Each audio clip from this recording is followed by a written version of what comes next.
여러분 안녕하세요. 네, 반갑습니다. 박수 한번 쳐주세요.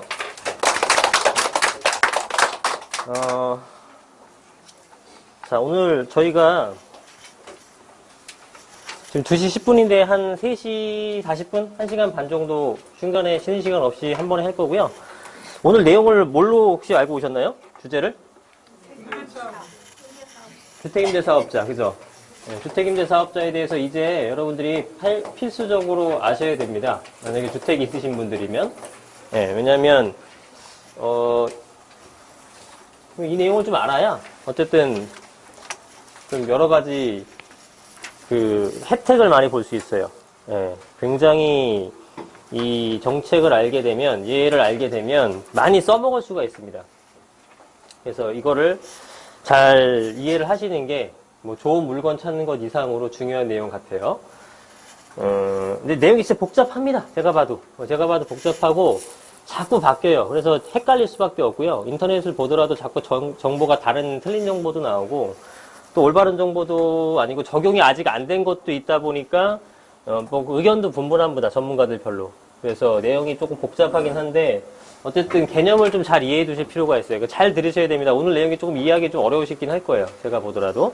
그러니까 오늘 내용 중에 정책은 요 작년에 12월 13일 나왔었던 임대주택 등록 활성화 방안이라는 요 내용을 말씀드릴 거고, 그 다음에 9월 13일에 발표했던 주택시장 안정대책 요거에 대해서 간단한, 이 내용을 전부 할 건 아니고요.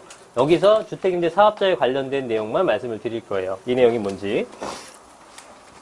자, 우리 9.13 대책은 뭔지 알죠? 얼마 전에 나왔기 때문에. 예, 내용은 잘 모르시겠지만 발표됐다는 건 알죠?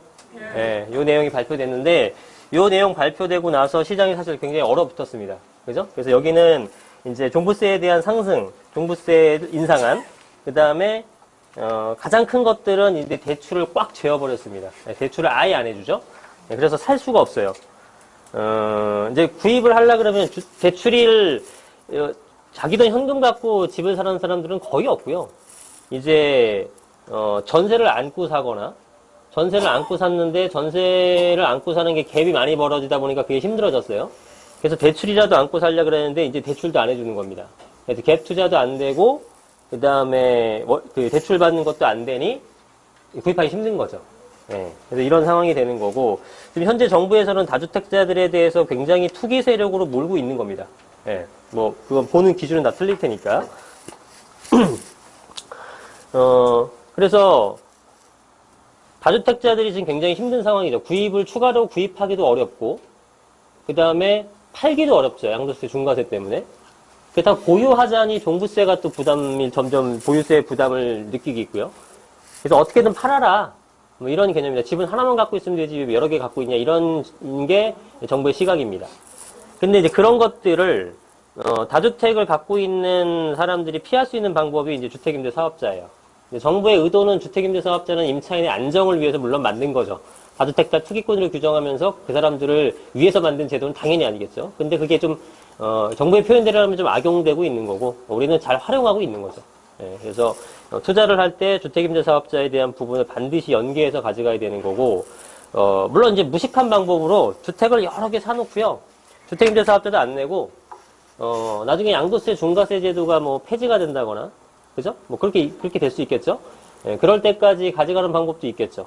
예, 그러면 이제 그거는 좀 리스크는 있는 거고, 중간에 어쩔 수 없이 팔아야 될 때 차익이 많이 남아도 다 뺏겨버리죠?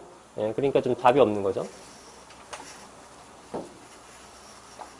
그래서 지금, 현재 정부는 굉장히 좀 규제를 하는, 그런 정부라고 보시면 되겠습니다. 자, 그러면, 이 내용을 살펴볼 건데요. 이 내용부터 작년 12월 13일 날 나왔었던 정확한 제목은 집주인과 세입자가 상생하는 임대주택 등록 활성화 방안 이 내용부터 할 거예요. 이 내용은 여러분들 원문으로 보신 적 있으세요? 보신 분? 한 분도 없습니까? 이거 원문을 이거 처음 봐요 그러면? 이걸 처음 봐요? 이 내용이 발표된 건 알고 있었어요? 예. 그건 알고 있었는데 원문을 보신 분이 없어? 한 명도? 대단하시네. 자, 보세요. 이건 뭐 지금 어딥니까? 관계부처 합동이니까 기재부나 국토부 같은 데 들어가게 되면 원문을 볼 수 있습니다.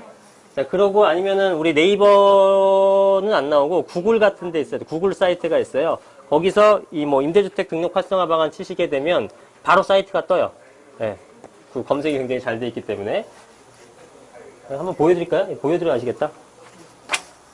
보여드려야 아시겠어요. 자, 인터넷을 열죠. 그러면은 이 제목을 알고 있다면 구글이라고 쳐요. 구글. 확실히 얘네가 세계 1위의 검색 엔진이잖아요. 진짜 잘 나오긴 합니다. 검색이.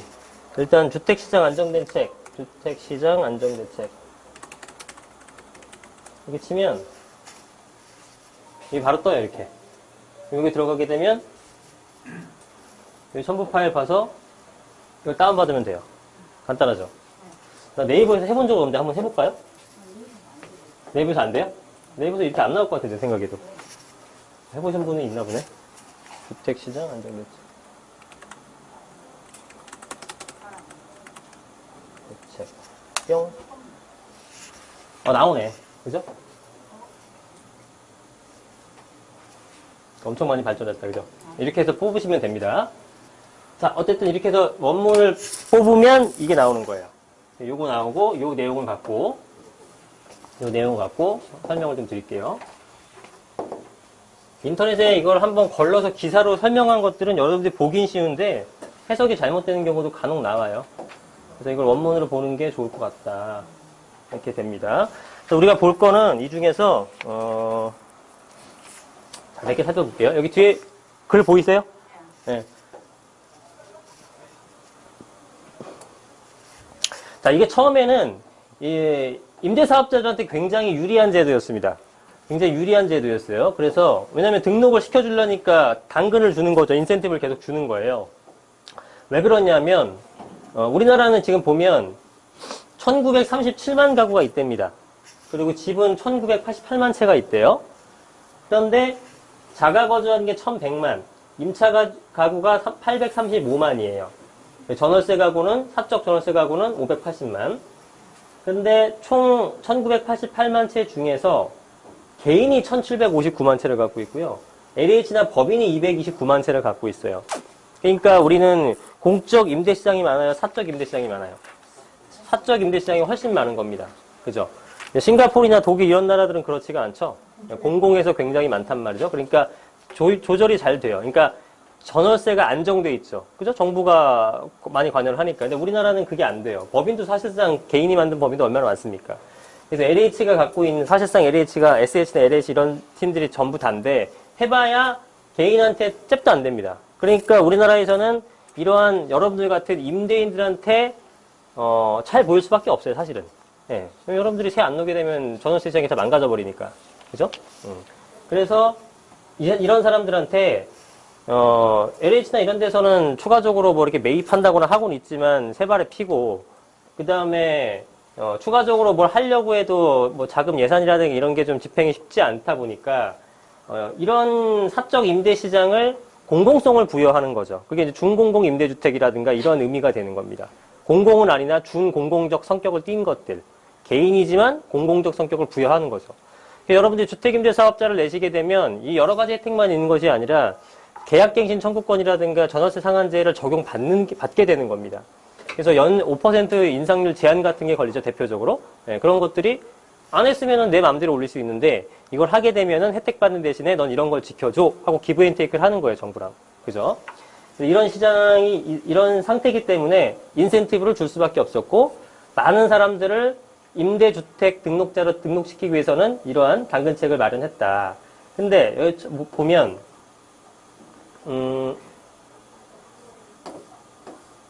자, 우리나라 같은 경우에는 보시면요, 임대용 주택이 총 595만 채 정도로 추정된답니다. 595만 채 정도로 추정되는데 그 중에서 등록 임대주택은 79만 채밖에 안 돼요. 그러면 임대용 주택의 13%밖에 안 되고 나머지 87%는 안 하고 있다는 얘기죠. 올해는 그 비율이 좀 높아졌겠죠? 올해 많이 했으니까. 그래서 이렇게 많이 부족하다 보니까 이거를 높이려고 이러한 형태의 인센티브 제도를 부여한 겁니다. 그래서 이제 이 내용을 보겠습니다. 나머지는 뭐 그렇다 이렇게 생각하시면 되고, 점점 늘어나고는 있죠? 등록임대사업자가 5만 4천 명에서 20만 명까지도 늘어났고요. 그 다음에 16년자라니까 17년, 18년 되게 되면 더 많이 늘어나겠죠. 임대주택의 호수도 40만 호에서 79만 호로 2배 가까이 늘었고, 이 속도는 굉장히 빠르게 늘어나고 있다. 그래서 목적은 뭐였냐면 세입자의 주거 안정이었습니다. 세입자의 주거 안정.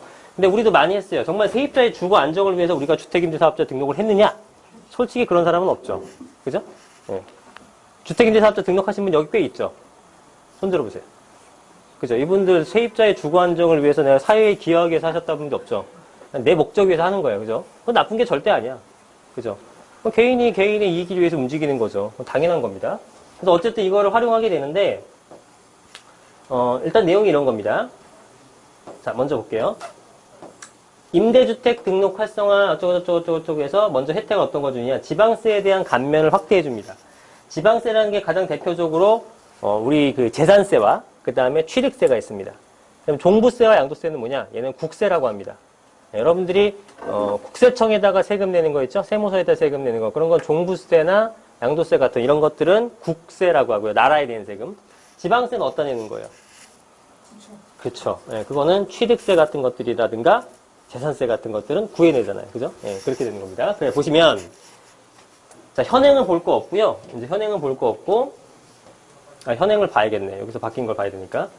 자, 지금 보시면 이 40제곱미터 이하냐, 40에서 60이냐, 60에서 85제곱미터 이하냐, 이거에 대한 기준은 뭐냐면 전용 면적이라는 겁니다. 전용 면적. 여러분들이 어디까지 이해를 하시는지 모르겠네. 전용 면적이 뭔지 아세요? 네, 아시죠? 설명 안 합니다. 네, 전용 면적이 40 이하냐, 40에서 60이냐, 60에서 85냐. 요거에 대한 기준에 따라서 혜택이 달라져요. 먼저 취득세. 지금 4년짜리는 이제 다 사라졌다 보시면 돼요. 네, 잊어버렸어요, 머릿속에서. 4년 갖고는 이제 할 수 있는 게 별로 없어. 8년 장기 임대를 해야 되는데 최소 8년짜리 하게 되면은 60제곱미터 미만인 것들은 면제가 됩니다. 취득세가 없어요. 네, 취득세가 없어요. 근데 조건이 뭐냐? 공동주택이라든가 주거용 오피스텔을 분양받을 경우에요. 그 뜻은 뭐죠? 신축만 가능하다. 아파트 사갖고 해주면 된다, 안 된다? 옆집에 있는, 옆 동네에 있는 아파트 사서 이거 취득세 혜택 받을 수 있어요? 못 받습니다. 옆에 있는 것 분양받으면 혜택 받는 거예요. 예. 근데 면적이 59제곱미터 25평까지만 가능한 거겠죠. 그죠? 넘어가면 어떻게 돼요? 감면율이 툭 떨어지죠? 근데 사실상 의미 없어요. 왜? 20호 이상이어야 돼요. 그래서 25평까지는 적용받고 아니면 못 받는다 정도로 개념을 생각하셔도 됩니다. 자, 그래서 지금 보시면 면제긴 면제인데요. 취득세액이 200만원 초과하게 되면은 100% 감면이 아니라 85%만 감면해줘요. 취득세액이 200만원이게 되면은 주택가격이 얼마면 취득세가 200만원인가요?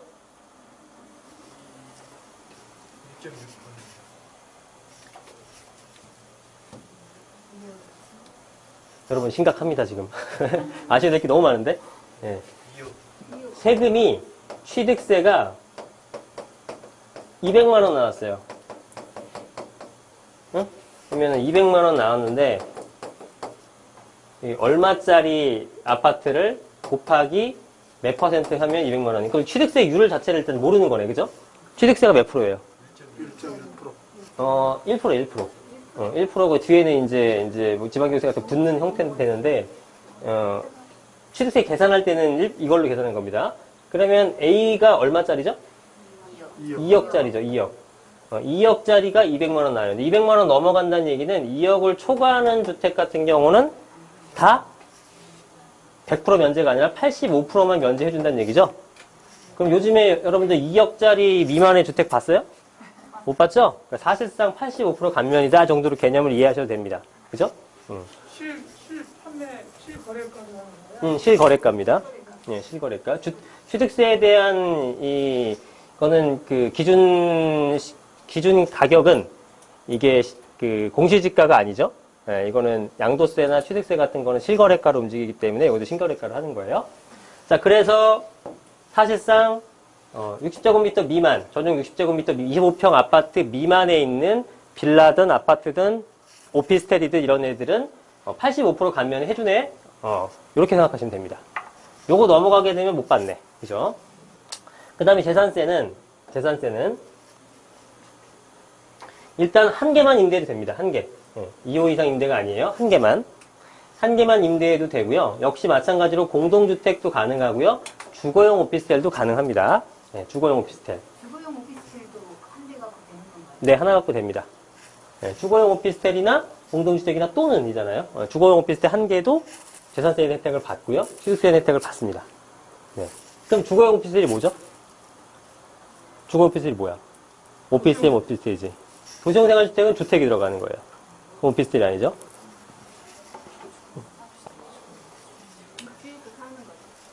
응? 어떻게? 주소 이전하고 사는 거. 주소 이전해서 사는 거다. 그러면 일반 주택하고 뭐가 틀려요?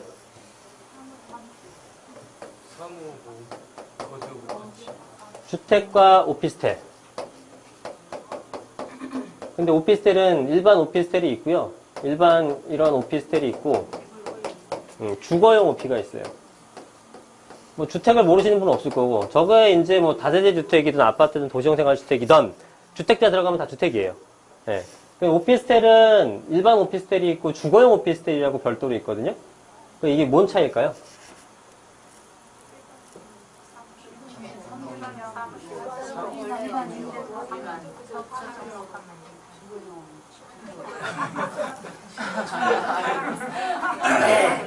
뭐 맞는 것 같은데 하도 웅엉울어져서. 일반 오피스텔과 주거용 오피스텔은요, 구분하는 거는 실제 사용하는 걸 기준으로 보면 됩니다. 사무용으로 하면은 일반 오피스텔이고요. 전입신고 해갖고 사람이 사는 어떤 전세를 받았다. 이러면 주거용 오피스텔인 거예요. 주거용 오피스텔 있고 일반 오피스텔이 따로 있는 게 아니야. 그냥 오피스텔인데 사무실로 받았어. 일반 오피스텔. 세입자를 받았어. 그러면 주거용 오피스텔이에요. 네.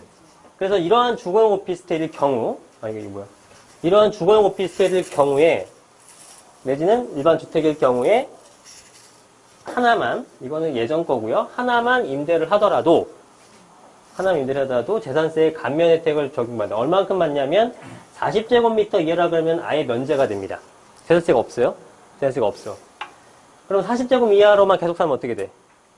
계속 없어. 계속 없어요. 40이 넘어가면 어떻게 되나? 8년 장기짜리 보게 되면 75% 감면되는 거예요. 그리고 더 큰 걸 하게 되면은 조금 더 감면율이 낮아지죠. 그러니까 소형 같은 거를 좀 더 우대해주는 정책인 거죠. 그죠? 네, 그래서. 공동명의라면 네? 공동명의. 네, 상관없어요, 그런 거는. 아니, 명의는 상관없습니다. 한 사람만 되더라고, 50%가. 네? 50%가 다시 한 사람씩만 한 해주세요. 사람만 되더라고. 두 사람인데, 네. 이게 50% 감면이 한 사람만 1인만 되더라고요. 공동명의로 했을 때, 50%. 공동명의로 했을 때는. 예, 두 사람 다 50%가 아니고, 네. 그 두 사람 중에 1인. 1인만 돼요? 만 50%가 됐더라. 아, 그렇게 나오셨어요? 그렇게 됐어요. 이번에 그렇게 냈어요? 네. 어떤 분은 되고 어떤 분은 안 됐어요? 이제 나는 되고, 네. 우리 와이프는 안 안 되고. 왜 그럴까요? 그래서 한번 네. 그것 때문에 내가 왔는데 아, 그거는 물어보진 않으셨고, 거기다가 구청에다가. 구청에다도 한번 여기서 먼저 확인해보고 한번 구청에도 가. 아, 그럼 구청에 한 문의를 해볼게요. 그걸 왜 그럴까요? 일단 재산세가 나왔는데 A, B 분이 있는데 한 분은 요 감면 혜택을 받으셨고, 감면 저거를 안 하신 거, 신청을 안 하신 거 아니에요? 한 분이? 감면 신청을 안 하더라도 자동으로 되는 거 아니에요? 자동으로 되는 건 아니죠. 무조건 뭐죠? 정부세든 재산세든 뭐든지 다 신청을 해야 됩니다. 양도세도 그렇고. 근데 나 같은 경우는 신청을 안 했는데 신청 안 해도 되는 케이스가 있고, 신청 안 해서 누락되는 케이스도 있고. 그러니까 일단 재산세 신청은 다 해보셔야 돼요. 일단 이런 케이스 나오시면 한번 물어보시면 더 정확할 것 같긴 하네요. 하여튼 좋은 의견입니다. 한번 물어보도록 할게요. 자, 그래서 얘네 같은 경우에는 75%, 50% 아예 면제 이런 되게 되고, 바뀐 건 뭐냐면 한 개만 해도 되더라 이런 내용입니다. 이거를 19년도부터 시행한다. 19년 시행한다 이런 내용이죠. 그 다음에 그러니까 취득세와 재산세에 대해서 주택임대사업자 등록한 사람들 혜택을 본다라는 거죠. 자, 그리고 좀 복잡한 내용은 여러분들 굳이 몰라도 되는 내용은 일단 넘어갈게요. 중요한 것만 할 겁니다. 그리고 요거 필요 없고요. 요거는 이제 뭐냐면 소득세. 여러분들이 뭐 소득세라든가 건강보험료 올라가는 거에 대해서 좀 많이 겁을 내시잖아요. 근데 여기는 혜택을 되게 많이 줍니다. 내용 간단하게만 볼게요. 자, 지금 보시면 주택임대소득 연 2천만 원 초과에 대해서는 유예입니다. 18년도까지. 근데 내년서부터는 그러면 과세를 해요. 내년서부터 과세를 하는데 연 2천만 원 이하 분리과세 시 지금 현행법으로는, 이게 현행이라는 건 이 제도 나오기 전이니까 60%인데 지금 어떻게 하고 있냐면은 70%로 바뀌었습니다. 70%로. 그래서 내용이 없나? 여기 있네요. 자, 등록 사업자는 필요 경비율을 70%를 해준다. 그럼 여러분들이 1,000만 원을 벌었다고 하더라도요, 300만 원만 번 것처럼 해준다는 얘기입니다. 경비를 빼주는 거니까. 네. 근데 등록을 안 하게 되면은 500만 원밖에 안 빼준다는 얘기가 되겠죠. 50%가 되는 거니까. 근데 예전에 이게 다 60% 똑같았어. 그러니까 등록하고 싶지 않죠? 누가 등록해? 세원만 노출되지. 그러니까 등록한 사람은 70%를 올려주고 안 한 사람은 50% 떨어뜨린 거예요. 차등 적용을 내년부터 하더라. 그죠? 자, 그래서 주택임대 소득 외 다른 종합소득이 2천만 원 이하인 경우 등록 시 임대소득이 1,333만 원까지는 소득세 부담이 없다고 했어요. 소득세 부담이 없다. 네, 이게 왜 그러냐면, 자, 여러분들, 우리가 기본공제라는 거는 인별로 400만 원씩 해주는 게 있어요. 인별로. 그러면은, 만약에 2천만 원 정도로 우리가 임대사업 소득으로 벌었어요, 여러분들이. 임대사업 소득으로. 그러면 2천만 원에다 70% 공제를 해주는 거죠? 그럼 얼마 빼주는 거야? 1,400을 빼주는 거예요. 그러면 30%만 곱해주면 되잖아요. 그게 600만 원이 나오는 거예요. 여러분들이 600만 원만 번 걸로 계산하는 거죠. 2천만 원 벌었지만 네가 여기다가 뭐 이 사람 뭐 공사도 좀 해주고 뭣도 해주고 해서 경비를 이렇게 빼주는 거예요. 엄청 빼주는 거잖아. 600만 원인데 600만 원에서 이제 임별로 기본 공제라는 걸 400만 원 해주는 겁니다. 그 얼마 남아요? 200만 원만 남죠. 네. 200만 원만 남는데 이거 지금 2천만 원 이하 분리과세자 얘기하는 거거든요. 2천만 원 이하 분리과세제가 세율이 몇 %예요? 다 까먹으셨죠? 이 14%예요. 분리과세자 14%. 그죠? 되게 낮은 세율로 하는 거예요. 원래 여자분들 종합소득세 낼 때 세율 기원이 되게 높잖아요. 1,200만 넘어도 한 15%서부터 이제 뭐 24%, 35%, 뭐 38%, 40% 이렇게 넘어가잖아요. 근데 많아도 14%까지만 하겠다라는 거예요. 왜냐하면 연봉이 좀 많은 사람이 추가적인 소득을 얻게 되면은 이미 이 사람은 세금 구간이 높은 상태에서 월세 받아봤자 세금으로 뺏기는 게 많잖아요. 그러니까 주택임대사업자 등록하고 싶지 않겠죠? 그러니까 그런 거 관계없이 무조건 14% 해줄 테니까 해라 이거예요. 그죠? 그래서 14% 해주면 이게 얼마냐면은 이게 28만 원이에요. 28만 원. 그래서 2천만 원 있는 분리과세 소득자가 내는 세금은 얼마냐면 28만 원이 되는 건데 이것도 부담스럽다 이거예요. 2천만 원 벌게 되면 이게 연간 소득이니까 월 소득으로 따지면 얼마죠? 월 소득으로 따지면 한 166만 원 정도가 돼요. 응? 166만 원 정도 월 받는데 한 달에 한 2만 원밖에 안 내는 거야. 이것도 되게 작잖아요. 126만 원 여러분들 세입자한테 월세 받았고 2만 원만 내라 그러면 낼만 하지 뭐. 그렇잖아요. 근데 이것도 부담스럽다고 생각해서 여기서 75%는 또 깎아줍니다. 그래서 실제로는 얼마? 25%를 계산하면 돼요. 그럼 여기서 25%를 계산해 보게 되면 7만 원이 나오는 거예요. 연 2천만 원 정도 소득 있는 사람이 소득세 내는 건 7만 원밖에 안 내는 겁니다. 거저죠, 뭐 거저. 그러니까 이렇게 해야지만 여러분들이 등록을 할 거 아니겠어요. 그래서 이런 혜택을 주는 거예요. 그래서 그런데 1,330만 원, 33만 원까지 왜 소득세 부담이 없냐 하면 이 계산법을 보시면 되죠. 자, 기본 70%를 공제를 해주고 그 다음에 기본 공제 400만 원을 해준단 말이죠. 그죠? 그러면 1,333만 원에서 70% 공제니까 실제로는 얼마만 계산한다? 30%만 계산하면 되죠? 이 계산하면 얼마예요? 계산하시면 이게 얼마? 그렇죠. 399만 9,999 이렇게 나와요. 그러면 여기서 기본 공제 얼마 해준다? 400만 원. 그럼 얼마 나와요? 빵원. 그래서 소득세가 요 구간까지는 아예 없는 거예요. 요 구간까지 받는 거 소득이 안 늘었기 때문에 여러분들 피보험자 자격을 계속 유지가 되는 겁니다. 여러분 겁내하시는 게 그거잖아요. 무슨 뭐 남편이나 아내 명의로 이렇게 그 직장 밑에 가입되어 있는데 빠져나올까봐 지역가입자 될까봐 겁나는 거잖아요. 요 때까지는 이상이 없는 거라고요. 응? 세법이 그 상가 임대사업자랑 좀 틀린가요? 상가랑은 좀 많이 틀리죠. 주택임대사업자는. 네. 그러면 1가구 1주택 갖고 있는 사람들은 뭐 예를 들어서 연간 뭐 3천만 원, 4천만 원 받아도 소득세 안 내죠? 아, 그거 뒤에 설명드릴게요. 네, 주택별로. 그리고요. 그 내용입니다.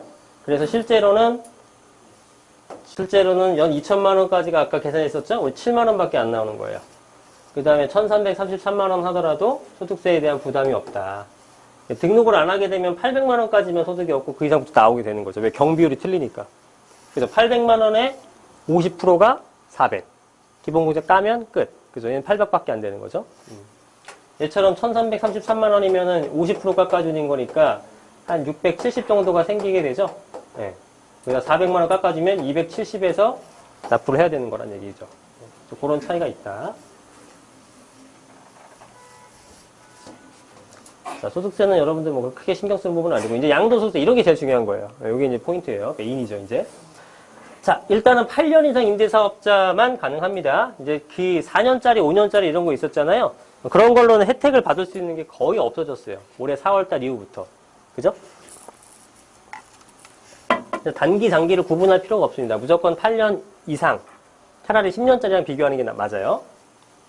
자, 그래서, 장특공제는 지금 얼마로 해주냐면은 70%, 8년 임대하게 되면은 장기보유 특별공제라는 걸 70% 해줍니다. 장기보유 특별공제를 모르겠다. 안 되시겠죠? 다 아시죠? 네. 오래 보유하게 되면은 세율을 좀 깎아주는 겁니다. 세율이 아니라 양도 차익분을.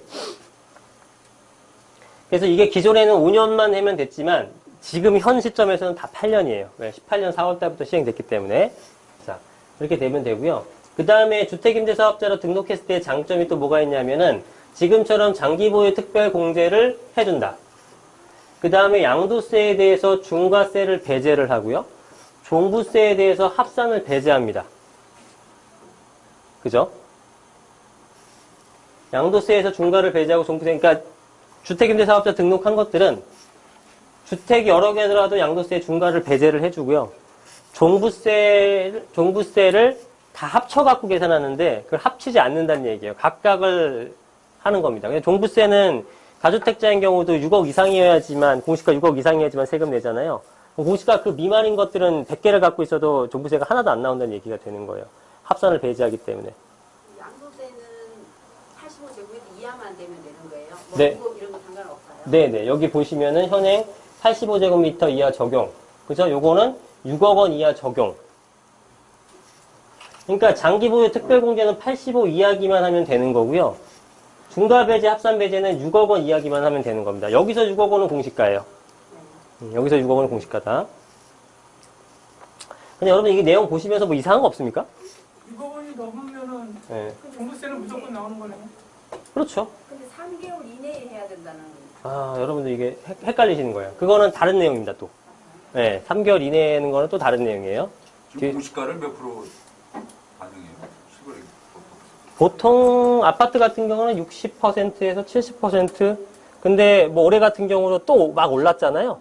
그럼 지금 또 현재 시점 기준했을 때 또 50에서 60% 또 내려갔겠죠.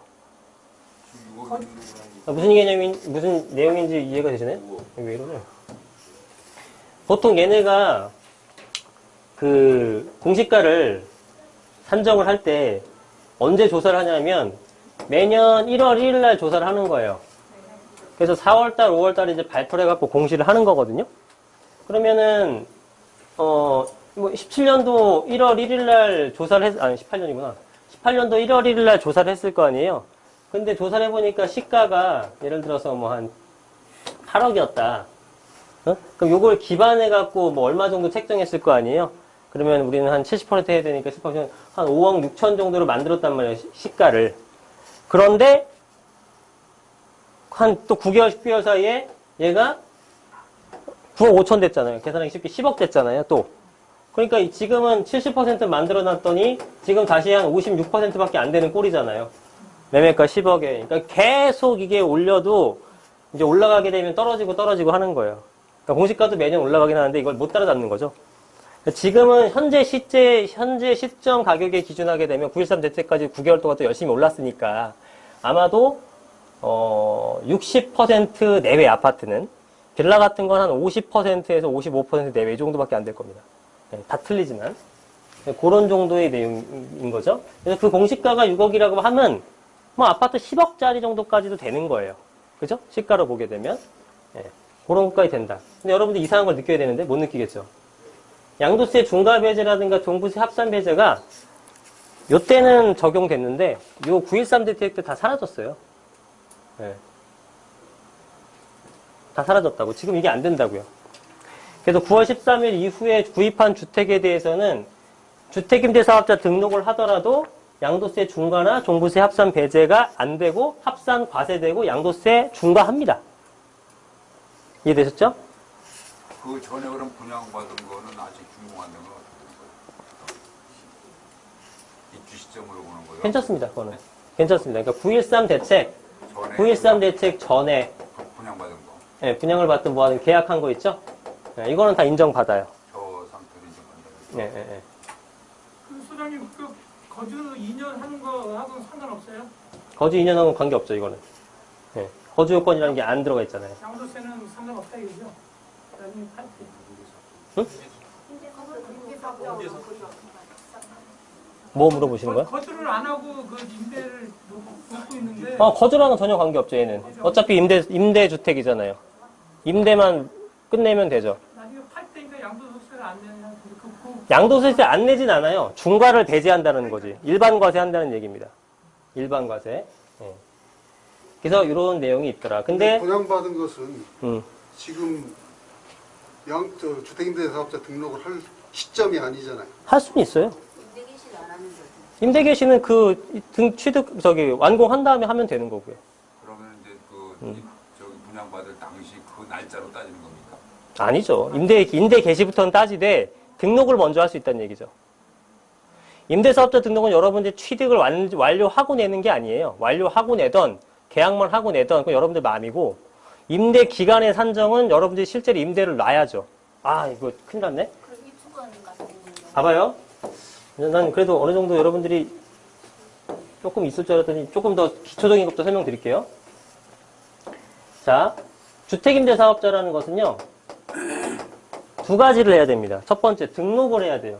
뭐 등록, 당연하죠? 등록을 한 다음에 또 하나 할 게 뭐냐면, 여러분들이 어떤 A라는 아파트를 구입했어요. A 아파트. A 아파트 구입하는데 구입만 해놓고 아무것도 안 하고 나서 8년 있다가 팔게 되면 혜택을 받냐? 그게 아니라, 너 이 주택임대사업자 등록했다라는 건 뭐냐면, 너 여기다가 세입자를 놓을 거 아니겠어요? 정부가 노리는 건 그거고, 세입자를 좀 안정하기 위해서 너 같은 사람도 세입자한테 많이 집을 공급해라 이 뜻 아니겠습니까? 그래서 등록한 다음에 신고라는 걸 별도로 합니다. 이 신고가 이제 임대차 신고예요. 임대차, 표준임대차 같은 걸로, 나 지금 월세 받았어요. 나 지금 전세 받고 있어요. 이거를 매년 신고하는 거예요. 그래서 이 신고 기간이 8년이 돼야 되는 거예요. 등록이 20년 됐는데 신고는 7년밖에 안 했다. 이건 7년짜리죠. 그죠? 등록 기준이 아니에요. 등록은 그냥 하는 거고. 신고를 얼마나 하느냐예요, 신고를.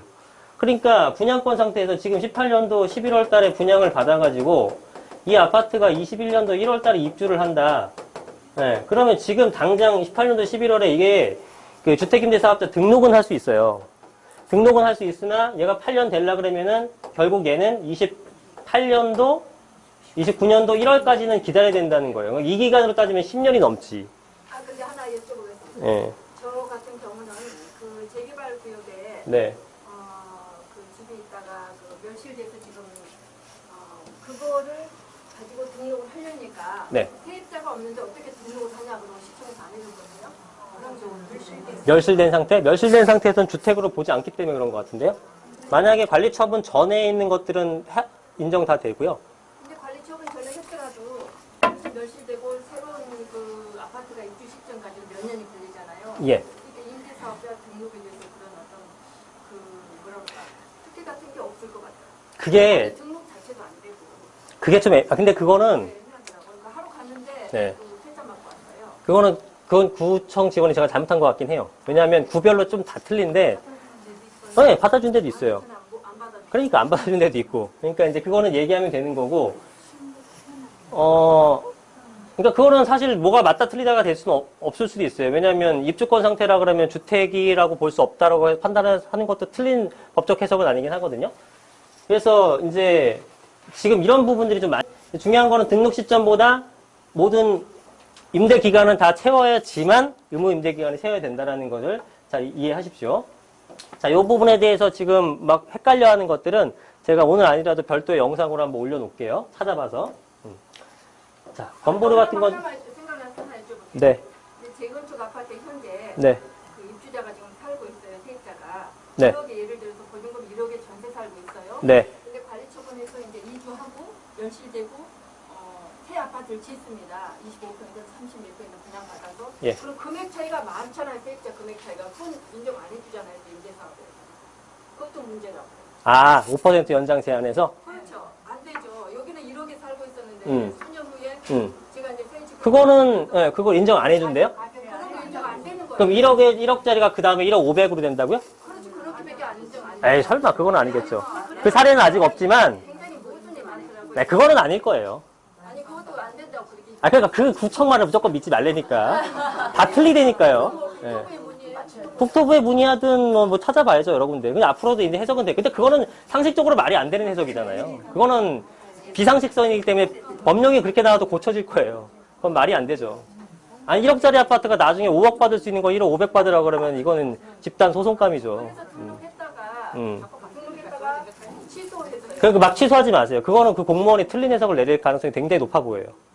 법인 상식선에서 움직여야지. 그거는 말이 안 되죠. 자, 그리고 아까 이제 어떤 분이 물어보셨던 것 중에 하나가 이제 주택 수에 따라서 소득세 부분이 어떻게 나오느냐 이런 것들이에요. 근데 요거는 전세냐 월세냐에 따라 틀립니다. 일단은 1주택 보유자 같은 경우에 전세를 놓고 있다. 이런 건 무조건 다 비과세입니다. 1주택을 전세 놓고 있다 비과세. 근데 1주택을 월세를 놨다. 그러면은 원래는 과세가 됩니다. 근데 어떤 게 과세되냐면은 원래 과세되는 게 아니라 고가주택 있죠? 고가주택은 과세가 되는 거예요. 고가주택이라는 건 공시가 9억 이상. 근데 그 나머지 것들은 1주택일 경우에는 비과세를 받아요. 그러니까 이거는 뭐 거의 없다고 생각하시면 고가주택이 그리 많지 않잖아요. 그러면은 1주택인 자는 소득세가 없다 이렇게 계산해도 됩니다. 그 다음에 근데 하기사 고가주택이 9억이라고는 해도 요즘에 14억, 5억 되는 것도 너무 많잖아요, 이제. 그러니까 잘 고민도 해보시긴 해줘야겠네. 자기께 이게 속하는지 안 속하는지. 옛날에 거의 99%가 이 고가주택에 속하지 않았거든요. 근데 굉장히 많아지고 있습니다. 그래서 이 고가주택에 대한 개념도 공시가 9억에서 좀 높이려고 상향 조정한다는 얘기도 나오곤 있어요. 그게 맞는 것 같고. 그러면 이제 2주택 보유자. 2주택에서는 고가주택이든 아니든 월세를 받고 있다. 아, 그러면 무조건 이제 과세가 됩니다. 네. 근데 전세를 받고 있으면은 비과세예요. 전세. 자, 근데 웃기는 건 뭐냐면, 여러분들 보실 때는 1주택 보유자, 2주택 보유자 하게 되면은, 이 느낌상 임대주택을 2개 놓는 것처럼 보이잖아요. 근데 임대주택 2개 놓고, 내 거 주택이 하나 있어. 이 사람은 2주택 보유자가 아니라 3주택 보유자입니다. 그래서 내가 갖고 있는 자가주택까지 다 포함한 총수를 얘기하는 거라 생각하시면 돼요. 그래서 이렇게 보시고, 3주택 이상 보유자 같은 경우에는 월세 당연히 내고요. 그 다음에 전세도 당연 냅니다.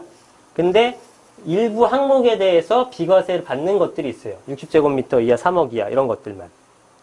그죠? 저희 2주택자에는 분양권과 입주권도 주택으로 선정을 하는 겁니까? 빠지는 겁니까? 아니요. 그건 산정 안 되죠. 이거요? 예, 2주택자. 이거는 전세를 놓을 수가 없잖아요. 분양권 상태에서는요. 주택수, 다른 하나의 주택에, 그거는 포함될 수 있겠네요. 네, 포함될 수 있죠. 그거는 못 놔도 옆에 걸 놓을 수 있으니까. 그렇죠. 그것도요, 조세심판원하고 국세청하고 의견이 또 틀립니다. 두 개가. 네, 네, 그래서 정답이 없어요. 희한해요. 네. 계속 보수적으로 갈 수밖에 없어요. 포함된다고 생각하고 가야죠, 뭐. 그러면 쏘는 거 있는데 전세 놓다가 월세 놓을 수도 있고 월세 놓다가 전세 네네네. 놓을 수도 있잖아요. 네네네. 그러면 그 네. 5%의 기준을 정말 모르게 예를 그건 전환율이라는 게 있어요. 월세에서 전세로 전환하는 거. 제 공식은 지금 까먹었는데, 한 뭐 4% 뭐 이렇게 계산하시면 돼요. 계산하는 공식이 있어요. 예를 들면은 1억이다. 지금 방금 이분이 질문하신 거 어떤 내용인지 아시죠? 예. 지금 1억 정도인데, 이거를 5% 인상을 하게 되면 1억 500이 되는 거잖아요. 그죠? 예, 1억 500이 되는 건데, 이거를 월세로 받고 싶어. 그럼 보증금 1,000만 원에 얼마를 받을 수 있냐? 이런 개념인 거죠. 내지는 이렇게 받았을 때 전세를 얼마를 받느냐. 그럼 대략 뭐 한 4% 정도 된다 그러면 1억 1,000이니까 9,000 남았죠? 9,000 하게 되면은 얼마입니까? 360만 원인가요? 360만 원. 그러면 30만 원. 실제로는 이거보다 좀 높아요. 32만 원 정도 계산해 보면 이렇게 바꿀 수 있다는 게 이제. 예. 반대로 계산하면 나눠 갖고 하면 되고. 정확한 건 아닌, 그러니까 산식이 100% 정확한 건 아니에요.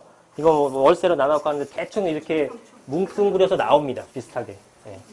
그래서 4%, 5%, 뭐 그 정도 나와요. 산식이 있고요. 그 다음에, 이렇게 계산되는 거고요. 그래서 이거 아까 나왔던 내용이고, 아까 보시면 1330만까지 소득세 안 나온다. 그 다음에, 8년 장기 임대 등록 사업자가 2천만 원까지 받는다고 하더라도 7만 원밖에 안 내더라. 뭐 이런 내용들입니다. 자, 넘어가고요. 필요 없고요. 같은 내용이 방금 1주택, 2주택, 3주택 보유 시에 뭐 어떻게 산정된다. 나머지는 다 필요 없어. 자, 그래서 정리 한번 해보면 나머지는 다 필요 없고요. 자, 정리 한번 해보면 이제 주택임대사업자를 냈을 때 우리가 혜택 받는 거는 자, 취득세에 대한 혜택이 있어요. 취득세를 그냥 사실상 85%만 감면받는다 이렇게 계산하시면 되겠죠? 85% 감면. 이거는 주택이든 오피스텔이든 관계없어요. 그죠? 주택이든 오피스텔은 관계없다. 그 다음에 재산세는 다 하나만 해도 됩니다. 한 가지 호수 해도 되면 40제곱미터 미만에 대해서는 면제가 되고요. 그 다음에 40에서 60까지는 아까 75였나요? 75%, 뭐 50% 이런 식으로 감면받는 제도가 있다. 그 다음에 종부세는 이건 두 가지죠. 9.13 대책 전에 계약한 건까지는 합산이 배제가 된다. 네.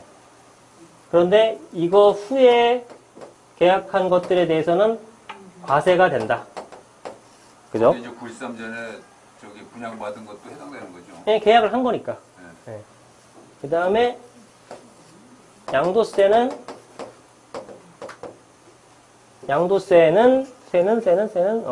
이게 9.13 전에 중과가 배제된다. 9.13 후에는 중과가 된다. 다주택자. 다주택자. 그죠? 네.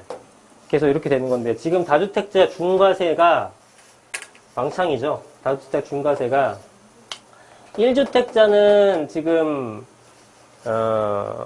조금 정리해보면 이것도 9.13 이전으로 나누죠. 9.13 전후에 따라서 9.13 전이면 얘는 2년 보유만 하면 되죠. 그죠? 근데 9.13 후에는 2년 거주를 해야 됩니다. 그죠? 1주택 비과세요. 1주택 비과세. 물론 여기 나와 있는 건 다 조정대상 지역 내에 있는 거예요. 네? 2년 거주는 9.13이 아니고 그 전에 8이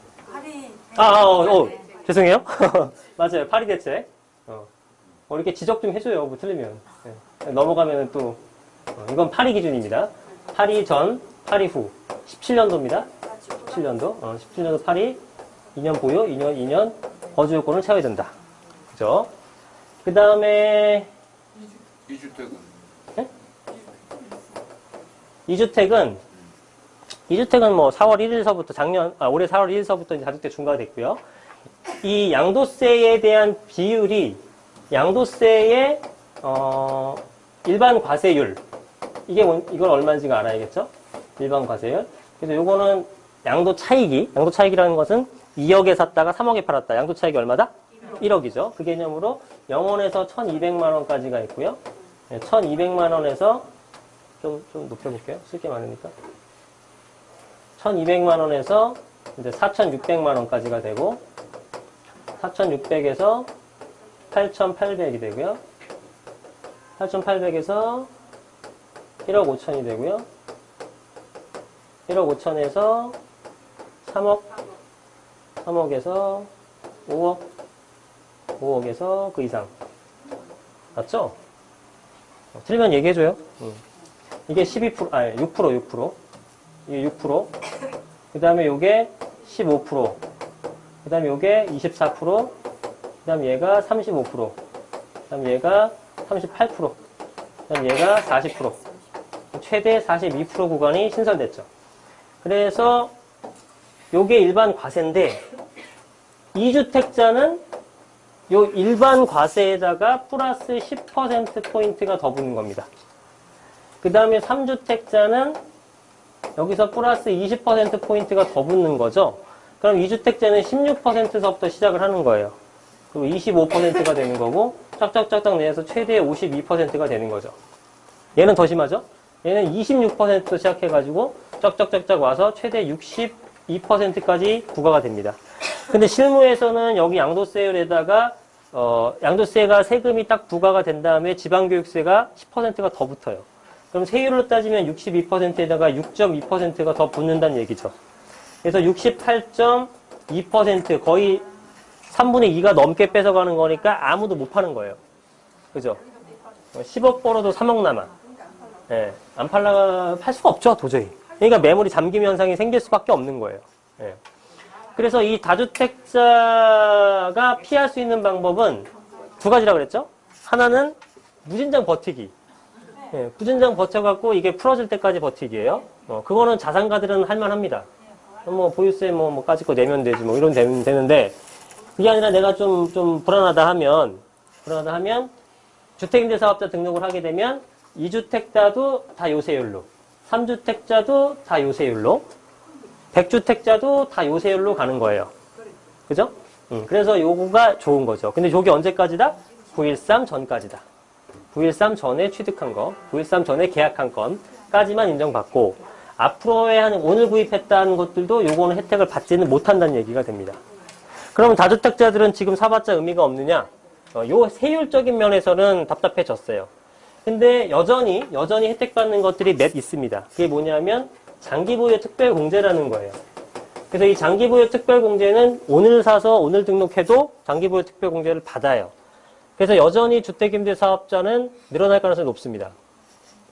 장기보유 특별공제는 어떻게 되느냐? 8년 동안 임대를 하게 되면 70%를 경비로 깎아줍니다. 네?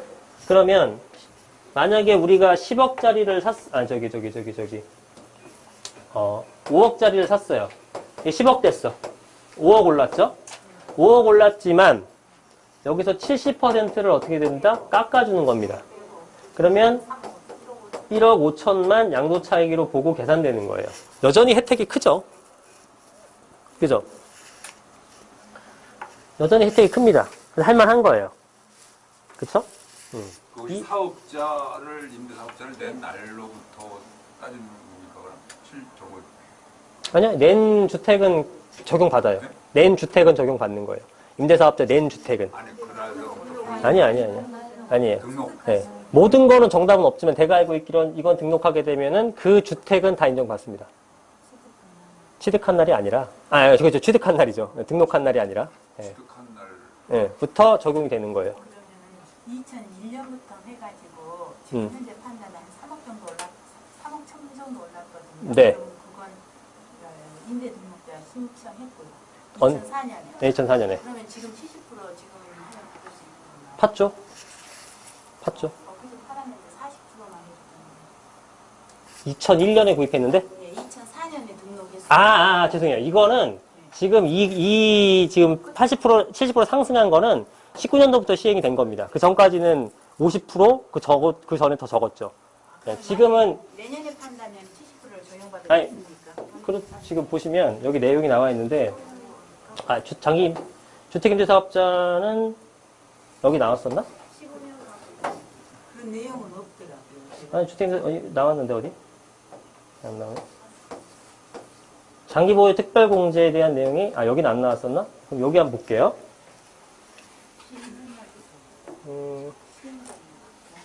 장기보유 특별공제에 대한 내용이 어디서 봤지? 그리고 찾아봐야 될 게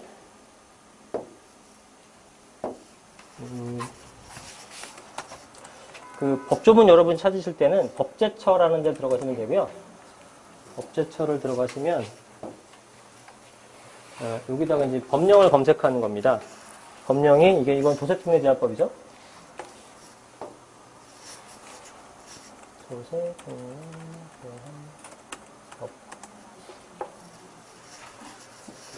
그러면은 이게 이제 로딩이 되고 있죠. 이렇게 뜹니다. 얘에 관련된 내용들은 주로 97조 항이 있죠. 샵 몇 조야?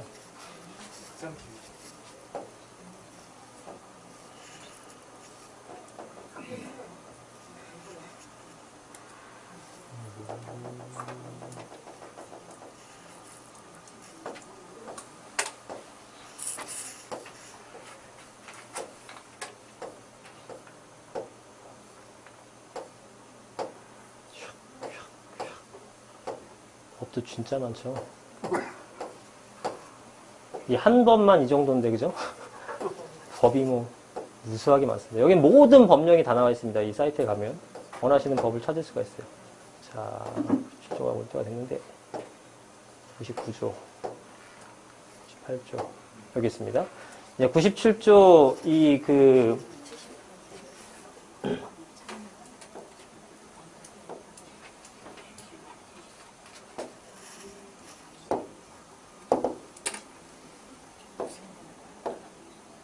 주택시장 안대책, 9.13 대책 보면, 여기서 볼 거는 우리 2페이지 정도만 보면 돼요. 2페이지 정도면. 뭘 보면 되냐면, 여기 있다. 자, 주택임대사업자에 대해서 작년 12월 달에 발표한 요 내용 갖고는, 그렇게 혜택을 많이 줄 테니, 너희가 등록을 해라라고 했죠. 근데 딱 9개월 지났어요. 딱 9개월 지난 시점에서 주택임대사업자에 대해서 과도한 세대다 해가지고 조정을 합니다. 그게 왜냐면 요거 처음 발표할 때면 또 임차인의 안정을 위해서 어쩌고저쩌고 했는데, 솔직히 우리가 이걸 엄청나게 활용을 잘해 먹었죠. 다주택자들이. 그러니까 이제 국토부 장관이 빡이 친 거예요. 그래서 안 되겠어. 이렇게 된 거죠. 그래서 어떤 거 조정했냐면은 아까 말씀드렸다시피 자, 종부세법, 그 다음에 양도세 중과 이거를 때리는 겁니다. 이제 등록을 하더라도 양도세 중과하겠다. 그 다음에 등록을 하더라도 종부세 과세하겠다예요. 그죠? 그래서 이게 기준이 언제냐면은 대책 발표 전 매매 계약 체결한 거니까 9.13 전까지, 9.13 대책 날 때까지 계약 체결한 것들은 인정해주겠다라는 겁니다. 근데 그 이후에 구입한 것들은 양도세 중과와 종부세 과세를 피할 수 없다. 그런데 여기서 보면은 요 내용이 답니다. 더 이상 혜택을 축소시킨 게 없어요. 그 탓은 뭐냐면 장기보유 특별공제는 계속 된다는 얘기예요. 70%는 인정받을 수 있다는 거기 때문에 아직도 상당히 매력적입니다. 5억을 벌었어요. 5억을 벌었는데 5억으로 세금 계산하는 거랑 1억 5천원 세금 계산하는 거랑은 엄청난 차이입니다. 억 단위 이상 차이 납니다. 당연히 혜택을 받아야 되는 거고, 그 다음에 요 부분을 보면서 법조문으로 설명드릴게요.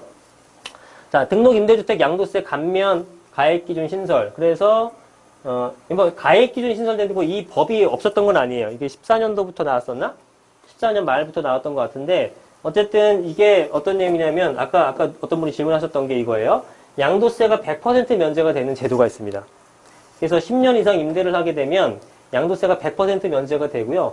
이건 신축이니 뭐는 이런 기준이 없어요. 그냥 주거 전용 면적이 85제곱미터 이하면 됩니다. 그러면 여러분들 생각해 보세요. 강남에 33평 아파트 막 25억 가거든요. 25억짜리 아파트를 10년 임대하게 되면 100% 면제를 해줘요.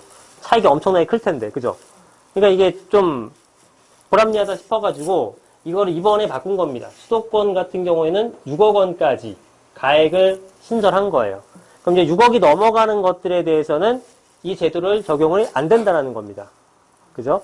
이 제도가 이제 약간 변경이 된 거고요. 제도 신설은 아니에요. 그 전부터 있었고. 요게 보시면 조특법 시행령 97조 3항 5항에 3조 5조에 있는 내용입니다. 97조 3항 5항에. 그래서 이게 뭐냐면, 잘 보셔야 돼요, 여기서. 2018년 12월 31일까지 취득하고 취득일자 3개월 이내 임대 등록하는 분에 한해 적용.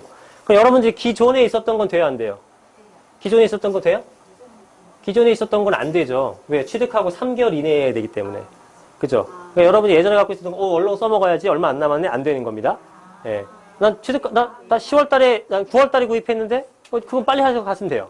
그죠? 예. 무슨 얘기인지 아시죠? 오늘 샀다. 당연히 되죠? 예. 입주권 있잖아요. 네. 조합의 입주권은 네. 취득일을 언제를 보는 거예요? 취득일은 당연히 잔금 치른 시점이죠. 아니에요. 관리처분 인가를 기준점으로 해서 하면 그렇게 관리처분 인가라고요? 관리처분 인가를 취득 시점으로 본다고요? 근데 어떤 데는 이거 잘못하신 겁니다. 잠깐만요. 분양 계약한 거 있잖아요. 네. 이게 그 추가금 낼 때 음. 분양 계약하잖아요. 그걸 또 취득일로 보는. 그거 제가 설명드리려고 할 거예요. 아. 그거 설명드릴 거예요. 그 지금 무슨 말씀이죠? 관리처분 인가 때. 네. 아니, 그 얘기 하는 거 아니잖아. 소유권 지금 취득 시점이 언제인지 보는 거잖아요. 네, 그건 맞고요. 지금 말씀하시는 게 내용이 달라요.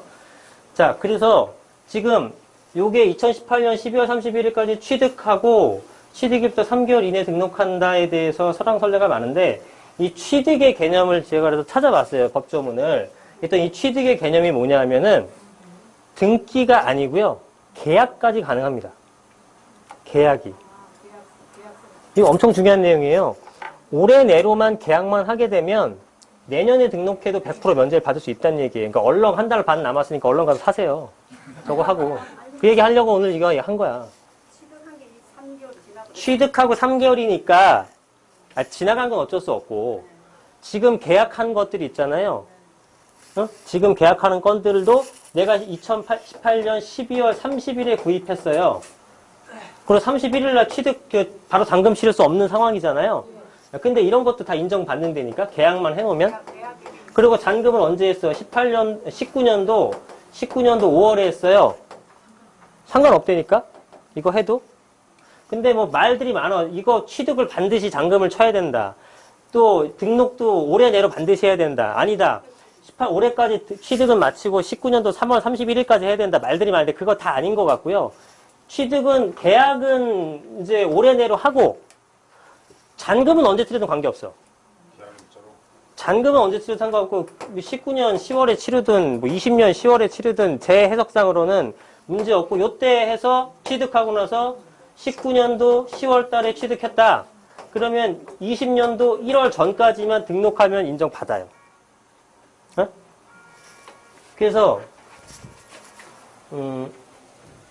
왜 없어졌지, 이게?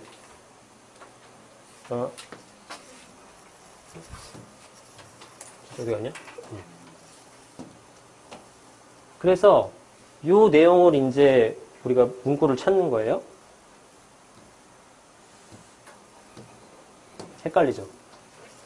자, 97조 항 보면, 요 내용이, 90조 5항에 있죠? 자, 글씨가 좀 작지만, 읽어드릴게요. 자, 97조 5항 장기 일반 민간 임대주택 이게 이제 10년짜리 준공공이에요. 에 대한 양도세 감면 거주자가 다음 각 호의 요건을 갖춘 민간 어쩌고저쩌고 해서 어쩌고저쩌고 하는 경우에 양도소득세의 100분의 100에 상당하는 세액을 감면하죠. 100% 다 감면해 주는 거예요. 양도세 낼 게 없어요. 그런데 2018년 12월 31일까지 민간 매입 임대주택이든 공공 매입 임대주택을 취득을 하는데 2018년 12월 31일까지 매매 계약을 체결하고 계약금을 납부한 경우도 포함이에요. 그래서 계약금만 넣으면은 취득한 게 되는 거야. 이해되세요? 예. 그리고 취득일로부터 3개월 내에 등록하면 돼요. 아, 그러니까 그러니까 저희 같은 경우는 11월 1일 날 네. 재개발 구역 예정지에다 빌라를 하나 샀거든요. 근데 지금도 잔금 안 치렀어도 가서 임대 등록할 수 할 수 있다는 얘기죠. 예. 가격하고는 상관없이. 상관없이. 아무것도 인재 구입하는 것들은 6억 미만이어야 되고, 네, 그 전에 구입했던 분은 상관없고, 913 전이. 그래서, 자, 10년 이상 계속해서 임대한 후 양도할 것, 그 다음에 뭐 요건 준수할 거, 이게 뭐 5% 뭐 이런 세액 뭐 이런 것들, 요건만 준수하게 되면은 이거를 적용해준답니다. 100% 감면이 엄청 좋은 거죠. 이게 1년 안에 두 채가 동시에 들어가는 경우 하나는 저희가 거주하고 하나는 임대주택 낼 경우에도 이게 혜택이 가능한 건가요? 하나는 거주주택, 하나 임대주택 당연히 되죠. 네. 그러니까 1년 안에 두 주택이 상관없어요, 그건. 네, 그건 전혀 관계없고요. 근데 여러분들 이제 눈여겨볼 건 뭐냐면, 자, 그럼 이렇게 생각하실 가능성이 높아요. 어떻게 생각하시냐면, 자, 어떤 내용이냐면, 자, 그럼 엄청 좋다. 이거 짱이다. 5억짜리를 사서 10억이 돼서 이게 5억의 양도 차익이 발생한 상태인데, 상태인데, 장기보유 특별공제를 70%를 받으면 1억 5천이잖아요. 그죠? 그럼 1억 5천을 대충 계산해보면은 한 3,750 정도가 나와요. 3,760 나오겠다. 2,010만 원에 1,750이니까. 그럼 3,760이 나오는 거예요. 그죠? 그럼 3,760이 나오는데, 이거를 안 내는 거잖아. 100% 감면이니까. 잘 따라오세요? 3,760인데 이게 세금을 하나도 안 내는 거예요. 그죠? 근데 이 정도 아시죠? 양도세가 감면해주면 감면세액의 몇 프로 어떤 세금을 몇 프로 낸다 이거 아세요? 네, 뭐예요? 네, 농특세 20%를 냅니다. 그래서 양도 차익, 양도 감면세액의 20%를 세금 낸다 이렇게 계산하시면 돼요. 그럼 3,760에 20%면 어떻게 됩니까? 대략 600에 752만 원을 납부하면 된다. 야, 5억 먹었는데 750 내네. 완전 꿀이다. 1%밖에 안 내네? 1.5%밖에 안 내는 거죠? 대박이죠? 근데 이렇게 계산되는 게 아니에요. 이렇게 되는 게 아니고, 이러면 너무 과도하죠? 아무리 봐도. 그죠? 이렇게 되는 게 아니라, 이런 문구가 있어요. 여기 보시면. 100분의 100에 상당하는 세액을 감면은 하는데, 자, 아까 그런 것도, 자, 주택임대 사안에 관한 사항을 신고하고 과세 특례 적용에 신청을 하여야 한다. 이런 것들은 아까 선생님도 그렇고 모든 것들은 자기가 다 신청해야 돼요. 안 그러면 그냥 일단 때리고 봅니다. 해주는 경우도 있지. 그러니까 그건 다시 한번 확인해 보시고 제가 말씀드린 건 이게 아니라 무조건 준수할 거는 해석한다. 감면한다. 자, 97조 5의 3조 2항을 보시면 자, 제1항에 따른 세액 감면, 1항의 100분의 100 세액 감면은 양도세 과세 특례 및 97조 4항의 장기 임대주택에 대한 양도세 과세 특례, 장기보유 특별공제를 중복 적용하지 않는다예요. 중복 없다. 선택이야, 한마디로. 선택. 그러면 여러분들이 선택을 하는 겁니다. 선택을 해요. 자, 너 장기보유 특별공제 70% 받을래? 아니면 안 받고 100% 감면 받을래요. 그래서 계산해 보면은 자, 그럼 이렇게 되는 거죠, 계산이. 방금 5억에서 10억을 번 두 사람이 있어요. 근데 한 사람은 장특공을 70%를 받아요. 그러면 어떻게 돼? 장기보유를 받으면 1억 5천이 되는 거죠. 대신에 얘는 감면은 없잖아. 이제부터 세금 계산해서 내는 거죠. 일반 과세라고 해봅시다. 일반 과세죠. 일반 과세니까. 일반 과세가 되면 아까 계산했다시피 얘는 3,760만 원 정도가 납부가 돼요. 그런데 똑같이 5억에서 10억 번 사람은 5억에서 10억 번 사람은 얘는 물론 10년이고 얘는 8년입니다. 네. 장기보유 특별공제를 안 받는 대신에 100% 감면을 선택했어요. 대신 5억에 대한 양도 차익이 나오는 거예요. 그죠? 그러면 5억에 대한 양도 차익을 계산하기가 빡빡하지만 한번 해볼까?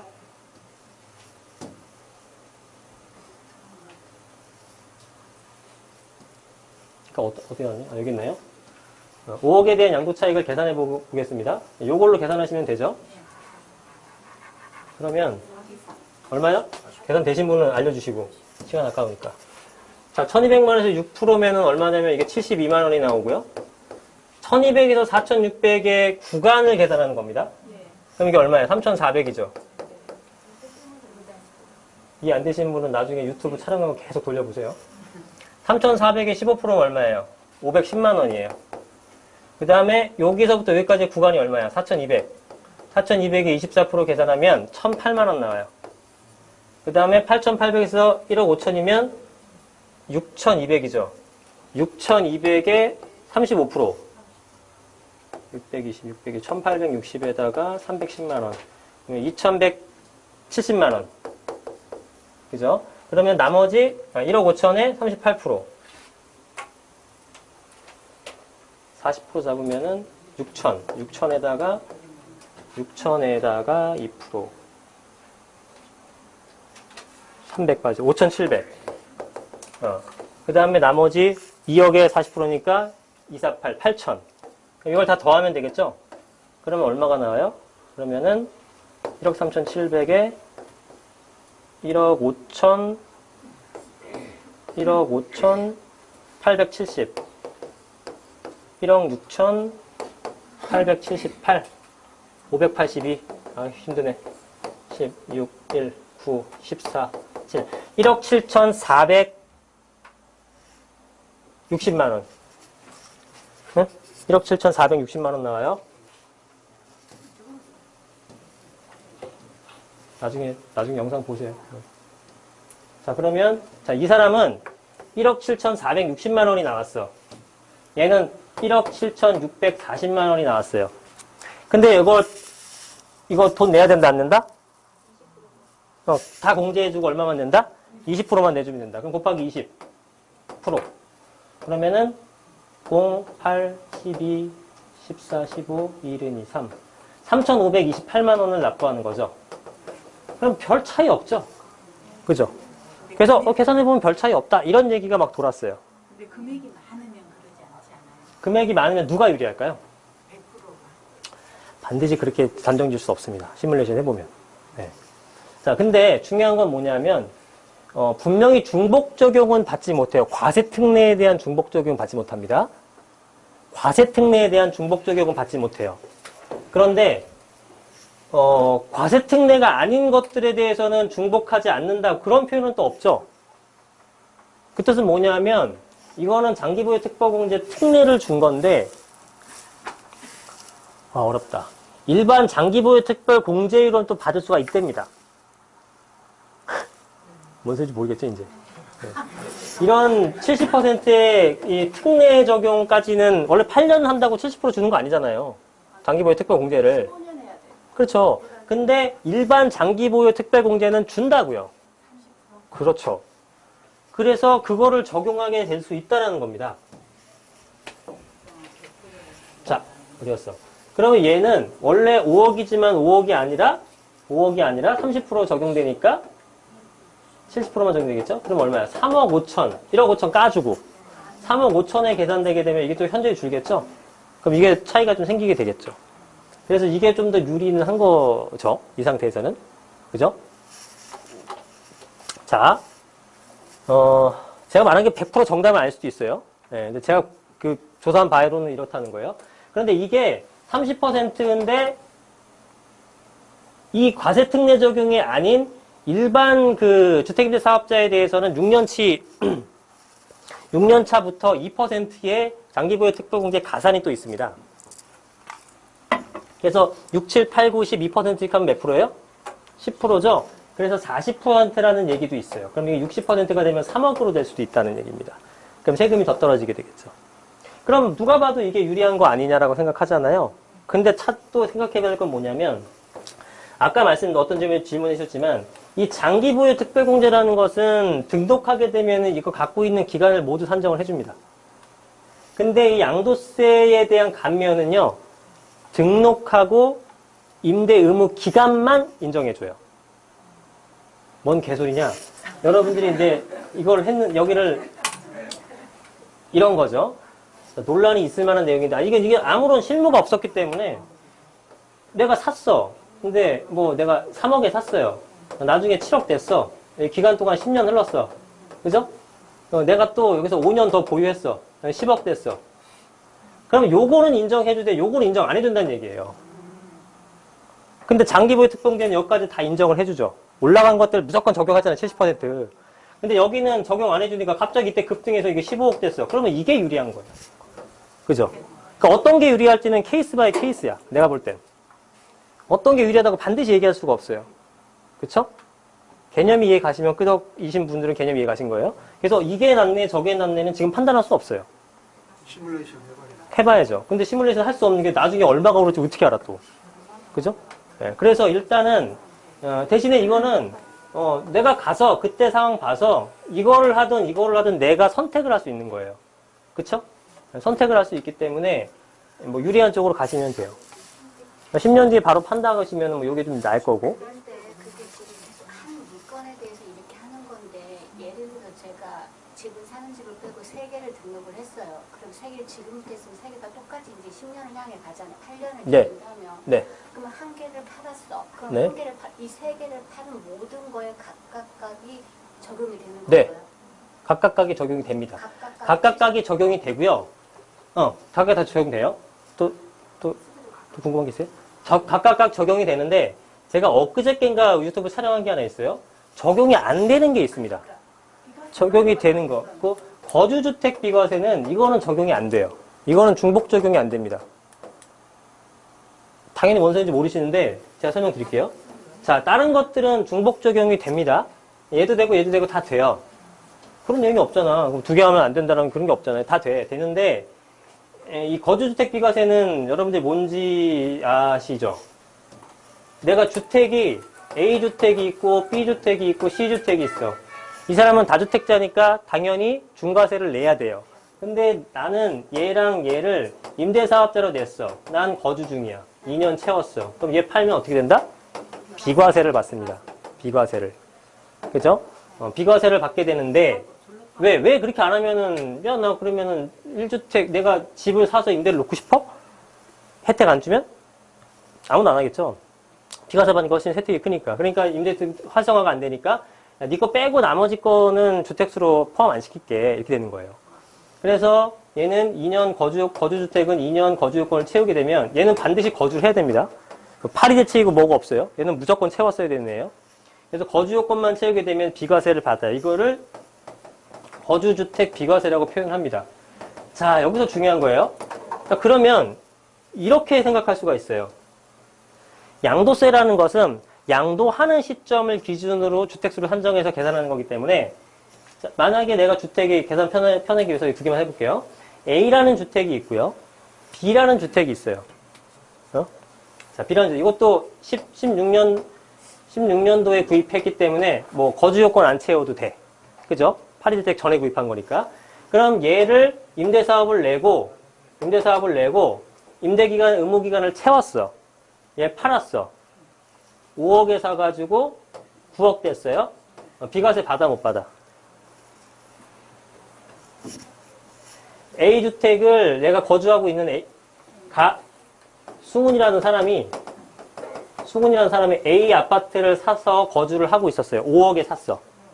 그 다음에 B라는 아파트를 또 16년에 구입해서 임대를 놨어요. 그 상태에서 내가 거주하는 A주택을 2년 거주를 채우고 5억짜리를 9억에 팔았어요. 비과세 아니에요. 피과세죠, 당연히. 그죠? 네. 그래서 얘가 13년도에 사가지고 19년도에 팔았단 말이에요. 비과세 받았어요. 그죠? 얘는 16년도에 사가지고 만약에 18년도에 팔았다. 그럼 어떻게 돼요? 8년 안 채우면 그 전에 5년짜리도 있고 8년짜리도 있고 18년 4월 기준으로 그 의무기간이 다 틀리지만 그 의무기간 못 채우게 되면은 이 비과세 받은 거 다시 다 토해내야 되는 거죠. 그죠? 의무임대가 채우는 조건이니까. 그죠? 저거 벌금도 내야 돼. 임대주택 그 기간 1,000만 원. 1,000만 원도 이제 상향될 거예요. 자, 이제 그걸 설명드리려는 게 아니라, 어쨌든 이거는 뭐, 그냥 채우겠죠. 웬만하면. 그죠? 바보도 아닌 이상. 그러면 채운단 말이죠. 그래서 이게 5년짜리라고 해봅시다. 그러면 이게 21년도까지 임대를 놓게 되면은 인정받죠. 16년도에는 5년짜리도 인정받았으니까. 그래서 21년까지 채우고, 이거 이제 하나 남았으니까 비과세 받을 수 있잖아요. 그렇잖아. 이제 없잖아. 팔았잖아. 그럼 하나 남았잖아요. 얘 팔았을 때 비과세를 받느냐 이거죠. 이걸 못 받아요. 응? 보유기간 관계없어요. 16년도짜리니까. 보유기간 채웠다고 개장합시다 그러면 제가 알기로 안 돼요. 제가 본인이 살고 있는 집이 있고 저거를 매도했을 때 비과세 받는 그것이 없을 때 임대사업자 등록된 거 다 처분하고 기간이 지나서 그리고 내가 거주하는 걸 팔았을 때 비과세 되지 있을 때 저거 하는 거 비과세 안 된다고 알고 있어요. 전 조금 헷갈리는데 하여튼 제가 설명 드려볼게요. 간단하게 얘기해서는 비과세라는 항목이 중복 적용이 안 된다고 생각하시면 돼요. 비과세를 둘 다 줄 수는 없다야. 그러면은 A주택은 13년서부터 14, 15, 16, 17, 18, 19, 20, 21년 중에서 얘는 이렇게 사가지고 이렇게 갖고 있다가 비과세를 받았죠. 근데 제 B주택은 16년도에 구입을 했죠. B주택은 16년도에 구입해서 이렇게 했다가 이때 팔아가지고 비과세를 받으려고 했던 거예요. 그럼 얘는 임대사업자용 주택이니까 주택수 산정 안 됐기 때문에 이때 파는 시점이 없다고 보고 비과세 받는 게 맞고요. 그 다음에 얘도 이 주택 팔았으니까 아무것도 없는 상태에서 얘가 하나 남았으니까 비과세 받는 게 맞는 것처럼 보이나, 그러면 여기서부터 요 구간까지가 중복으로 적용되잖아요. 그래서 이 부분에 대해서 혜택을 안 준다고요. 그 기간만. 그렇죠. 하나, 둘, 셋, 네 개. 요 기간만 인정을 받는 거예요. 그러니까 요 기간은 과세가 되는 겁니다. 그래서 근데 예를 들어서 얘는 5억 샀다가 9억 됐죠? 근데 그냥 극단적으로 표현해 볼게요. 얘는 1억에 사가지고 20억 됐어. 요 기간까지. 환장하는 거죠? 4억 받으려고 10매덕 놓친 거잖아요. 그러니까 무조건 거주주택 비과세를 활용하시면 안 된다는 얘기예요. 차익이 제일 큰 거를 비과세 받아야죠. 그죠? 차익이 제일 큰 걸 임대주택으로 하면 안 되겠네. 그럴 수 있죠. 왜냐면 거주주택 비과세를 팔 계획이라면. 어떤 개념인지 아시겠죠? 그래서 이 내용을 알아야지만 여러분들이 전략을 짭니다. 그러면 임대주택을 냈는데 10년을 채웠어요. 내가 10년을 채워서, 아니 8년을 채웠어. 그 임대기간이 끝났으니까 그 집에서 내가 들어가서 살면은 그때부터 내가 거주집이 되는 거예요. 맞아요. 2년 거주하게 되면 그러고 나서는 이제 비과세 받을 수 있죠. 만약에 거주주택 비과세 안 받았으면. 어쨌든 임대기간을 채우고 난 다음에 나는 의무를 다했으니까 그렇지. 그다음부터 내가 이걸 하던 저걸 하던 팔던 관계없어요. 예, 의무 임대기간만 채우면 돼요. 폭이 제일 깊게 늘어나는 거를 그렇죠. 비과세를 받으면 그러니까 심지어 이런 것도 있어요. 예를 들면 지금 1주택자들은 저 장기보유 특공제 얼마 받습니까? 10년짜리 하면? 1주택자가 10년 보유하게 되면은 장기보유 얼마 받아요? 무슨 30%야. 1주택자인데. 80% 받아요. 80% 받거든요. 그러면 보세요. 8년 정도 내가 임대사업자 내고 주택임대사업자 낸 다음에 8년 보유했으면 몇 프로 받아요? 70% 받잖아요. 그럼 내가 8년 끝나고 나서 들어가서 2년 살아. 그럼 80% 되는 거예요. 장기 보유가. 왜? 1주택이잖아. 그죠? 1주택인 상태라고 가정하고 10년 보유하게 되면 1주택자는 80% 되는 거라니까요. 근데 지금은 거주를 해야 되는 조건이 생겼죠. 9.13 대책 이후로는. 예, 그러니까 거주를 한다고 치면은 80%까지 올라간다고요. 이게 막 많어, 엄청 사례가. 예. 적용하려면 얼마든지 활용할 수 있죠. 예를 들어서 자, 그 네. 이게 뭐야 할이 일반 상식적으로 요새 현실로 따지면은 할이 전에 그 이제 4천 거란 말이야 그냥 받았는데 가지고 2주택이 되는 거지. 예. 4주택이 있었고 그러면 지금 현실로 봐서는 이게 저런 세율을 봐가지고는 뭐 앞으로 그 뭐 아무런 뭐 추세를 모르겠지만 가지고 있는 게 저런 걸 봐서는 좀 나올 수가 있을까요? 보유하는 게. 제가 이해를 잘못했는데 말씀을 분양권이 2개 있으신데 아니 뭐야 기존 주택이 하나 있어. 주택이 하나 있고 분양권이 하나 있고 네. 근데 이제 그 내년에 한 8월까지 입주한단 말이에요. 예예 그러면은 이제 그 임대사업자를 하는데 예. 내년에 하나는 예. 그걸 내든 간에 예예 차익이 뭐 지금 말씀하신 대로 차익이 뭐 나가지고 예예 제가 이제 뭐 물론 뭐 작년 일은 아무것도 모르잖아요. 예예. 추측을. 네. 그러니까 저런 세율이 저런 걸 볼 때 지금 현 시세로 볼 때는 보유를 하고 있는 게 지금 일반 상식적으로 기존에 있는 것들은 뭐 이렇게 탁 소급해서 적용하는 케이스는 거의 없으니까 여기 있는 것들은 다 인정을 받는 거죠.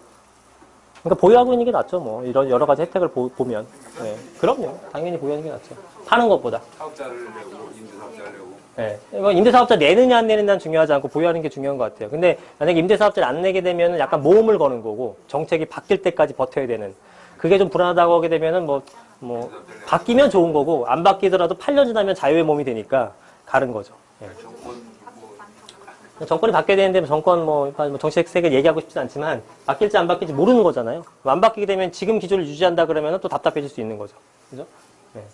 자, 어쨌든 그렇고요. 그래서 그 내용 중복 적용 안 된다. 10년짜리는 올해 계약만 해도 된다. 그 다음에 이건 2개 중에 택일이라는 거지 장기 보유와 감면을 100% 다 같이 할 수는 없다. 감면 받았을 때 20% 농특세를 내야 된다. 이런 내용들을 다 기억을 하셔야 되는 겁니다. 그 다음에 그러면 일단 위 내용도 이건 아까 설명드린 내용을 다시 법으로 푼 거니까 별로 의미는 없고. 자, 이거 설명할 필요 없겠다. 자, 그런 내용들이에요. 그래서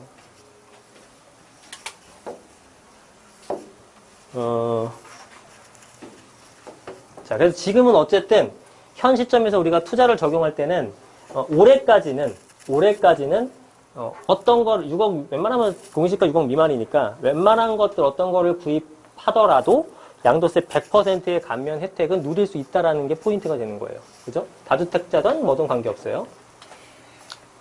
관계가 없는 건 아니지. 관계가 없는 건 아니지만 어쨌든 이런 혜택을 받을 수 있다는 건 상당히 큰 매력이 있는 거죠. 100% 감면. 다른 건 안 할게요, 오늘은. 오늘 이 내용이 아니니까.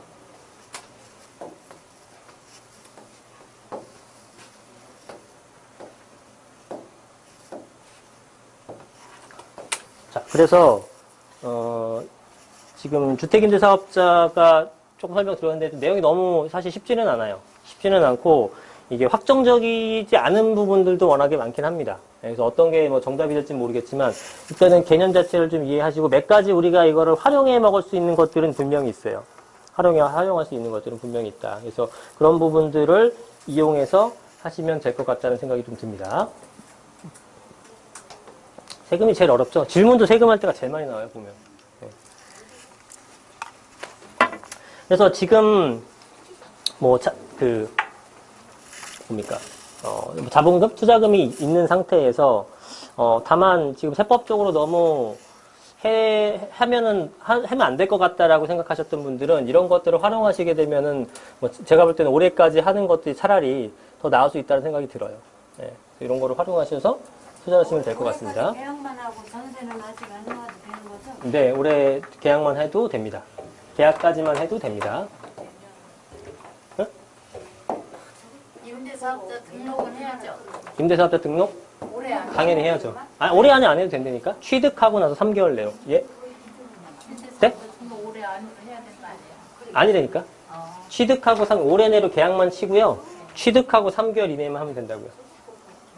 혹시 점포주택이라고 그래가지고 1층은 점포가 조그만 거 두 개 있고요. 10개짜리 빌라인데 2층은 이제 상가주택 개념이죠? 네, 상가주택, 점포주택인데 그것도 임대사업자를 낼 수 있는지요? 아래는 일반 임대사업자 내야 되고 상가는 위에는 주택임대사업자를 낼 수는 있죠. 나눠서 낼 수 있죠. 오피스텔은 두 채 이상 보유를 해야 세금을 어디서 말씀하시는 거야? 예. 두 채 이상 보유해야지 된다고 하는데 그거는 일반 임대사업자 내신 거 아니에요? 주택임대사업자는 하나만 내도 돼요. 오피스텔은 일반 임대사업자 내도 되죠? 주택임대사업자 내도 돼요. 선택이에요. 그죠? 상가는 당연히 일반 임대사업자 내는 거고 아파트는 당연히 주택임대사업자 내는 거지만 오피스텔은 두 개가 있어요. 일반 오피, 주거용 오피. 주택임대사업자를 내서 활용을 해도 되고요. 일반 임대사업자를 내서 활용을 해도 돼요. 근데 차이점은 뭐냐면 일반 오피스텔 같은 경우에는 이게 사무용이잖아. 사무용 한마디로. 주거용이 아니라 사무용이에요. 그럼 사무용 같은 것들은 뭐냐면 비주택이기 때문에 이 부가세에 대해서 환급을 해주는 제도가 있어요. 그래서 오피스텔이 보통 한 2억이다. 그러면 총 매가가 2억이지만 실제로는 1억 8천 공급가액에 뭐 2천만 원 정도의 부가세 이렇게 계산된다고 쳐보죠. 이 부가세예요. 그럼 여러분들이 2억을 처음에 주고 사지만 세를 놓기 전에 이거를 2천만 원을 다시 환급을 받아올 수가 있는 거예요. 그러니까 처음에 2억은 내되 결국은 나한테 2천 돌아오니까 1,800만 원만 납부하게 되는 꼴이죠. 그죠? 이해되시죠? 그런데 이게 주거용 오피로 쓴다. 그럼 이런 내용이 아예 없어요. 주거용 아예 면세기 때문에. 그러면 2억을 냈죠, 똑같이? 2천만 원 환급을 받는다, 못 받는다? 못 받는다예요. 근데 용감하게 주택용 주거용으로 하고 2천만 원 받는 분도 있어요. 뭣도 모르고. 그럼 주느냐? 줘요. 잘 몰라가지고. 근데 다 불법이에요. 걸리면은 작살 나겠죠. 그러니까 원래는 당연히 안 되는 거예요. 근데 이게 주거용으로 났는지 일반으로 났는지 신고를 안 하게 되면 모를 때도 있는데 당연히 안 되는 거고. 그래서 사무용에 놓게 되면은 부가세를 환급받아. 환급받는데 대신 나는 이 A라는 사람이 구입했는데 정부에서 2천만 원 다시 돌려줬기 때문에 무조건 기브 앤 테이크죠. 얘는 그럼 가만히 있어야 되느냐? 그렇지가 않아요. 어떻게 되느냐? 얘한테, 이 새로운 세입자한테 부가세를 받아서 매달 분기별로 다 정부에다가 부가세를 납부를 하죠. 근데 얘는 그런 의무가 없죠. 네, 그래서 너 앞으로 평생 나한테 부가세 줄 거니까 일단 2천만 원 환급해 줄게 정도의 개념을 생각하시면 돼요. 근데 얘는 그런 게 없잖아. 그러니까 환급 받으면 안 되는 거예요. 취득세가 면제되죠. 주거용은 아, 3개월 또 다른 차이가 있다면, 주거용 같은 경우 취득세가 면제된다니. 아, 아까 주택임대사업자 내게 되면요? 주택임대사업자 내게 되면 이것도 85% 감면은 되잖아요? 주택임대사업자 여부와 관계없이 네. 3개월 내에 네. 취득한 신축 주거용 오피스텔은 네. 취득세가 100% 감면돼. 그게 있어요. 있어요. 뭐라고요? 내가 받았잖아요, 실제로. 아까 그 내용이잖아요. 주택임대사업자 안 내고? 임대사업자 내야지. 내야죠. 안 내고? 안 내도 돼. 안 내고 취득세가 면제라고요? 응. 어떻게 해요? 진짜 몰라서 여쭤보는 거예요. 다시 한 번 말씀해 주세요. 아, 너무 신기한 내용이라. 자, 주거용 오피예요? 일반 오피예요? 주거용. 주거용 오피를 구입하셔가지고 3개월 내 신축. 3개월 내 신축이라는 게 무슨 뜻이죠? 이게 3개월 내에 신고를 이제 그 신고를 해야 돼. 무슨 신고? 취득세 환급 신청을. 하는 거네, 또. 취득세 잠깐만, 임대사업자 안 낸 게 맞아요? 나중에 냈어요. 아니, 나중에 내든 언제 내든 간에 낸 거잖아요. 아까 그 내용이죠. 네. 언제 내든 간에 낸 거잖아. 내면은 신축에 대해서는 오피스텔이든 그 주택이든 간에 다 취득세 면제 받는다니까. 주거용은 네. 전입신고 세입자가 해도 되는 거죠? 네, 해도 되죠. 주거용은. 그래서 오피스텔 같은 경우는 세금이 많잖아요. 똑같이 2억이면은 아까 제 누굽니까? 주택 같은 경우는 200만 원이지만 얘 같은 건 2억이면은 한 4.6 되니까 한 1000만 원 넘죠? 맞나요? 한 900 몇십만 원 되겠네요. 그죠? 이렇게 됐을 경우에도 얘도 85% 감면, 얘도 85% 감면 받으면 똑같은 비율이지만 얘가 받는 게 훨씬 더 크겠죠. 덩치가 클수록 그래요. 예를 들어서 5억짜리다. 5억짜리라 그러면은 간단하게 얘는 1%고 얘는 간단하게 한 5% 정도 되면은 얘는 주택이고 얘는 오피고, 그러면 얘는 500만 원에서 85% 감면받고 15% 내는 거니까 75만 원 받는 거죠. 그럼 감면이 425만 원 받을 수 있지만 얘는 5억에다가 5%면 2,500만 원이에요.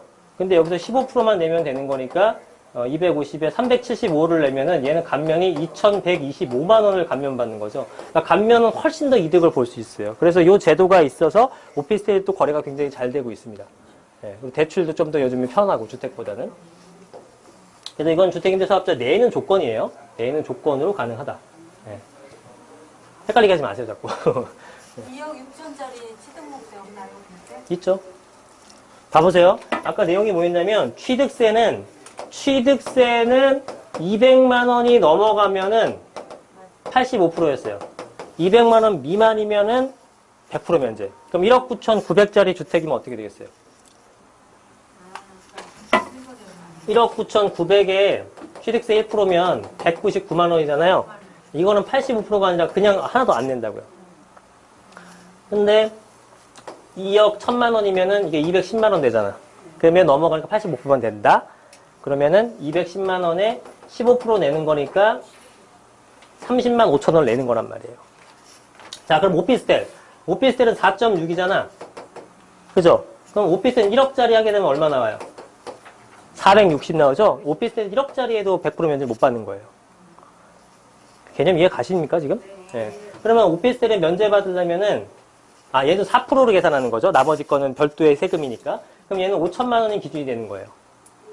그죠? 5%에 4% 하면 200이잖아. 그죠? 5천만 원 미만짜리 오피스텔은 100% 감면. 그거 넘어가면 다 85%만 감면. 주택은 2억. 그죠? 그렇게 이해하시면 됩니다.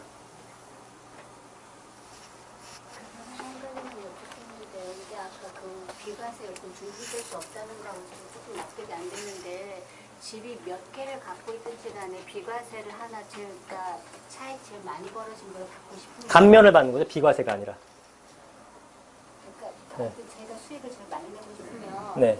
1주택 그 비과세 요건을 안 받고 나머지 제일 차익이 많이 벌어지는 거를 놔두고 다 정리를 하면서 그걸 끝까지 가지고 가서 제일 차익이 많이 벌어지는 걸로 비과세를 받을 수 있죠. 그렇게 받는 지금 거주주택 비과세 말씀하셨던 거예요.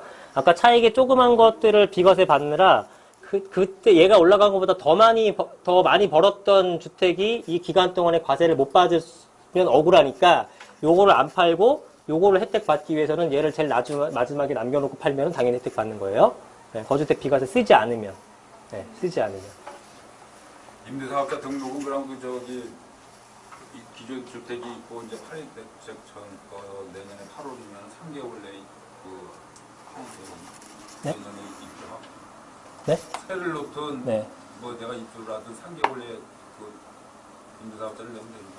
아, 100% 감면 받으려면요? 예, 취득하고 3개월 이내에. 취득하고 3개월 이내에 내면은 된다. 라고 해석됩니다. 저는. 취득을 아까 어느 기준으로 보는 거죠? 아니, 계약은 이제 그거는 18년도 전에만 계약만 쓰면 되고, 취득은 원래 잔금일 기준인 거죠. 네, 잔금일. 잔금일 하고 나서 3개월 이내로 하면 되는데, 뭐 까먹을 수도 있으니까 미리미리 하는 게 좋다 이거죠, 뭐. 아무 데나 받아주니까. 아, 관계없어요? 네, 관계 없다고요. 8년짜리 장특금 70%는 올해 안에 안 해도 되고 그냥 내년에 아무 때나 해도 그냥 70% 장특금 913 전에 사셨던 거예요? 네. 913 전에 사는 것들은 아무 때나 해도 됩니다. 뭐 내년에 후년 아무 때나 해도 네. 상관없이 3개월하고 여기다가 네. 그냥 웬만하면 그냥 하는 게 좋죠, 뭐. 네. 왜냐면 그때부터 등록한 시점부터 또 8년을 임대를 놔야 되니까. 등록 기준, 장기보유 특경비를 받지만 그 조건이 8년이 가는 거잖아요. 그죠? 그러면 선생님께서 3년 뒤에 하셨다. 그럼 그때부터 또 8년을 임대를 놔야 되니까 11년이 묶이는 거죠. 지금 시점으로부터는. 그래서 어차피 장기보유 특경비 받으려면 8년은 어쨌든 이때 하든 저때 하든 8년은 채워야 되는 거니까. 네. 재개발할 때 여기 관리처분 인가하고 같이 겹쳐가지고 네. 그 관리처분 인가를 제가 다시 한번 찾아볼게요. 그 되게 헷갈립니다. 관리처분 인가 기간 동안에 인정을 받는다는 게 있고 또 인정을 못 받는다는 조문이 있어요. 네. 저도 그게 헷갈리는데 한번 그건 찾아서 다시 한번 올릴게요. 네. 이거는 논외인데. 잠깐만요. 네. 이거는 논외인데. 네. 여기가 재벌이 뭐 저는 저걸 아니까 지금 현재 제가 3주택이에요. 네. 3주택. 저는 현재 3주택인데 네. 그러면 아까 말씀하신 대로 제가 이제 투자의 의욕을 가지고 하나 더 해서 12월 30일까지 해가지고 3개월 요건 해가지고 그건 등록했어요. 네. 근데 4주택이 되잖아요. 네. 그러면 돈이 다 8년에서 10년이 묶어버리는데 네네. 나머지를 더 이렇게 재테크를 하고 싶으면 네. 어떻게 재테크를 해야 되는 거예요? 벌어지는 차익으로 세금이 어쨌든 제 입장에서는 세금을 너무 많이 내는 게 두려워서 네. 계속 8년짜리를 가면 계속 8년짜리를 지금 내 주택이 다 묶여 있잖아요. 예, 예, 예. 그럼 투자를 못 하는 건가요? 그러니까 뭐 재량이죠, 그거야. 예. 얘네들은 혜택을 많이 주는 대신에 네가 오랫동안 사고 팔고 하지 말고 오랫동안 사회의 그 임차인들한테 좀 혜택을 좀 부여해라 그런 개념인 거거든요. 예. 그러니까 뭐 그거는 뭐 혜택을 보는 만큼 뭐 사회적 기여를 좀 하는 거죠. 그건 선택의 문제죠. 뭐. 그리고 저 세대책 913 그 모음집 좀 따로 있어요? 나온 게. 모음집이요? 네, 그런 게 쫙 좀 이렇게 빼놓은 게. 아니요, 그런 건 없고요. 뭐 이게 원본 보는 게 제일 좋죠, 뭐. 그걸로 인해가지고 그 날짜로 인해가지고 엄청난 차이가 지금. 아, 어마어마하죠. 그러니까 이거는 꾸준히 보셔야 돼요. 이거 되게 헷갈립니다. 지금 들으셨지만 내일 모레만 되시면 다 까먹으실걸요? 네, 진짜로. 너무 헷갈릴 거예요. 이거든가 저거든가 해서 딱 또 이상한 얘기 나오고 막 그래요. 언론, 그게 아니라 그 인터넷에서. 세무도 직원도 그 기부하는데 제대로. 그러니까 이거는 뭐 꾸준히 봐야 되는 부분이고 나중에 또 바뀌고 이런 것들이 많아요. 지금 초안이기 때문에 좀 미흡한 것들이 많습니다. 그래서 여러분들은 이 활용하는 것들은 아까 이 감면제도 같은 걸 활용하시면은 되지 않을까 싶어요. 그래서 뭐 서울은 사실 근데 아파트 같은 것들은 너무 비싸갖고 살 게 없긴 한데 재개발지 같은 건 여전히 계속 각광을 받고 있는 부분이 있거든요. 근데 물론 그것도 소액 투자라고 말하기엔 너무 좀 핏값이 많이 붙었기 때문에 비싸고 만약에 소액 같은 걸로 하시는 것들은 우리 소액 같은 것들은 이제 빌라 같은 거 많이 사잖아요. 그런 것들은 요런 지역들, 요런 것들, 강남 같은 것들, 이런 지역들, 요런 특정 지역들만 사는 게 좋고. 여기만 딱 찍은 건 아닙니다. 근데 여기가 이제 우리 그 서울시 2030의 기본 핵이고, 앞으로 지속적으로 제일 많이 발전할 동네가 여기잖아요. 예.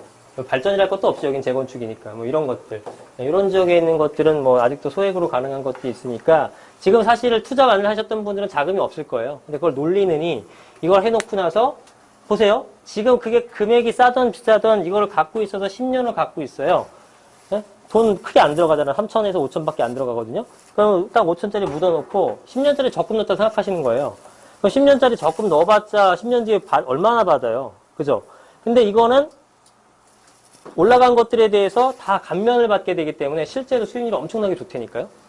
그러니까 지금 금액이 싸니까 좋은 시기입니다. 이거보다 지금 비록 다 올랐지만 많이 올랐지만 또 10년이라는 기간 동안에 올라가는 게 분명히 있을 거란 말이에요. 대신에 안 좋은 지역보다는 좋은 지역에 해두는 게 낫겠죠. 어차피 장기를 묻어줄 거니까. 그럼 양극화는 심해지기 때문에 좋은 데는 더 많이 오르고 안 좋은 데는 덜 오르니까 좋은 지역에 소액으로 묻어놓고 10년 동안 가져가게 되면 올해 내로 계약을 치고 가져가게 되면은 세금 부분에 있어서 차익분에 대해서 10년이라는 기간 동안에 차익분에 있어서 다 공제를 받으니 대부분 제가 볼 때는 상당히 매력적인 투자처가 아닐까.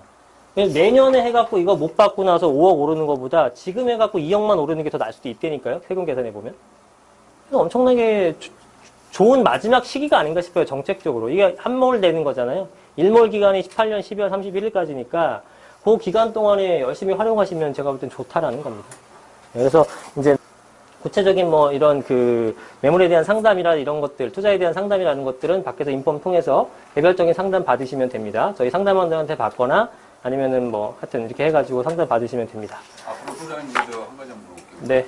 되게 저렇게 묶어놓으니까 상가 동향은 어떨 것 같아요? 상가 쪽으로 이제 몰리는 움직임은 좀 보이긴 하는데요. 상가 자체가 요즘에 굉장히 가격은 많이 비싸요. 수익률이 많이 떨어졌죠. 금리가 낮으니까. 옛날에는 5%, 뭐 6% 이랬는데 지금은 4%가 넘는 게 없고요. 강남에 있는 대로원 빌딩은 심지어 1% 미만입니다. 근데 팔려요. 근데도 팔려.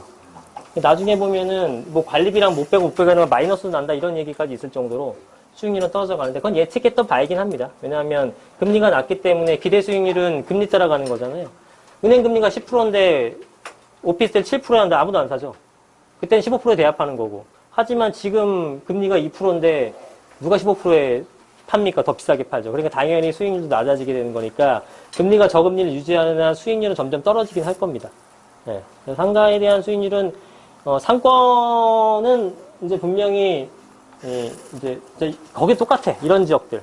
네. 유동성이 움직임이 없는 지역들. 그 다음에 지금 이제 베이비붐 세대를 은퇴하고 하게 되면 그분들이 가장 큰 특징은 뭐냐면 이런 어떤 수익률이 더 많이 나와서 조금이라도 더 써야지 이 개념이 아니에요. 그냥 안정적으로 은행처럼 나오면 좋겠다. 수익률은 좀 떨어져도. 그러면 안정성에 기반한 것들은 이런 데죠. 지방 가면야 10%, 15%짜리를 아직 널렸어요. 불안하잖아. 그죠? 언제 공실될지 모르고 안 팔리고 이러니까. 그래서 그런 데가 높은 수익률에도 안 팔리는 거고 이런 데는 수익률이 1%라도 팔리는 거예요.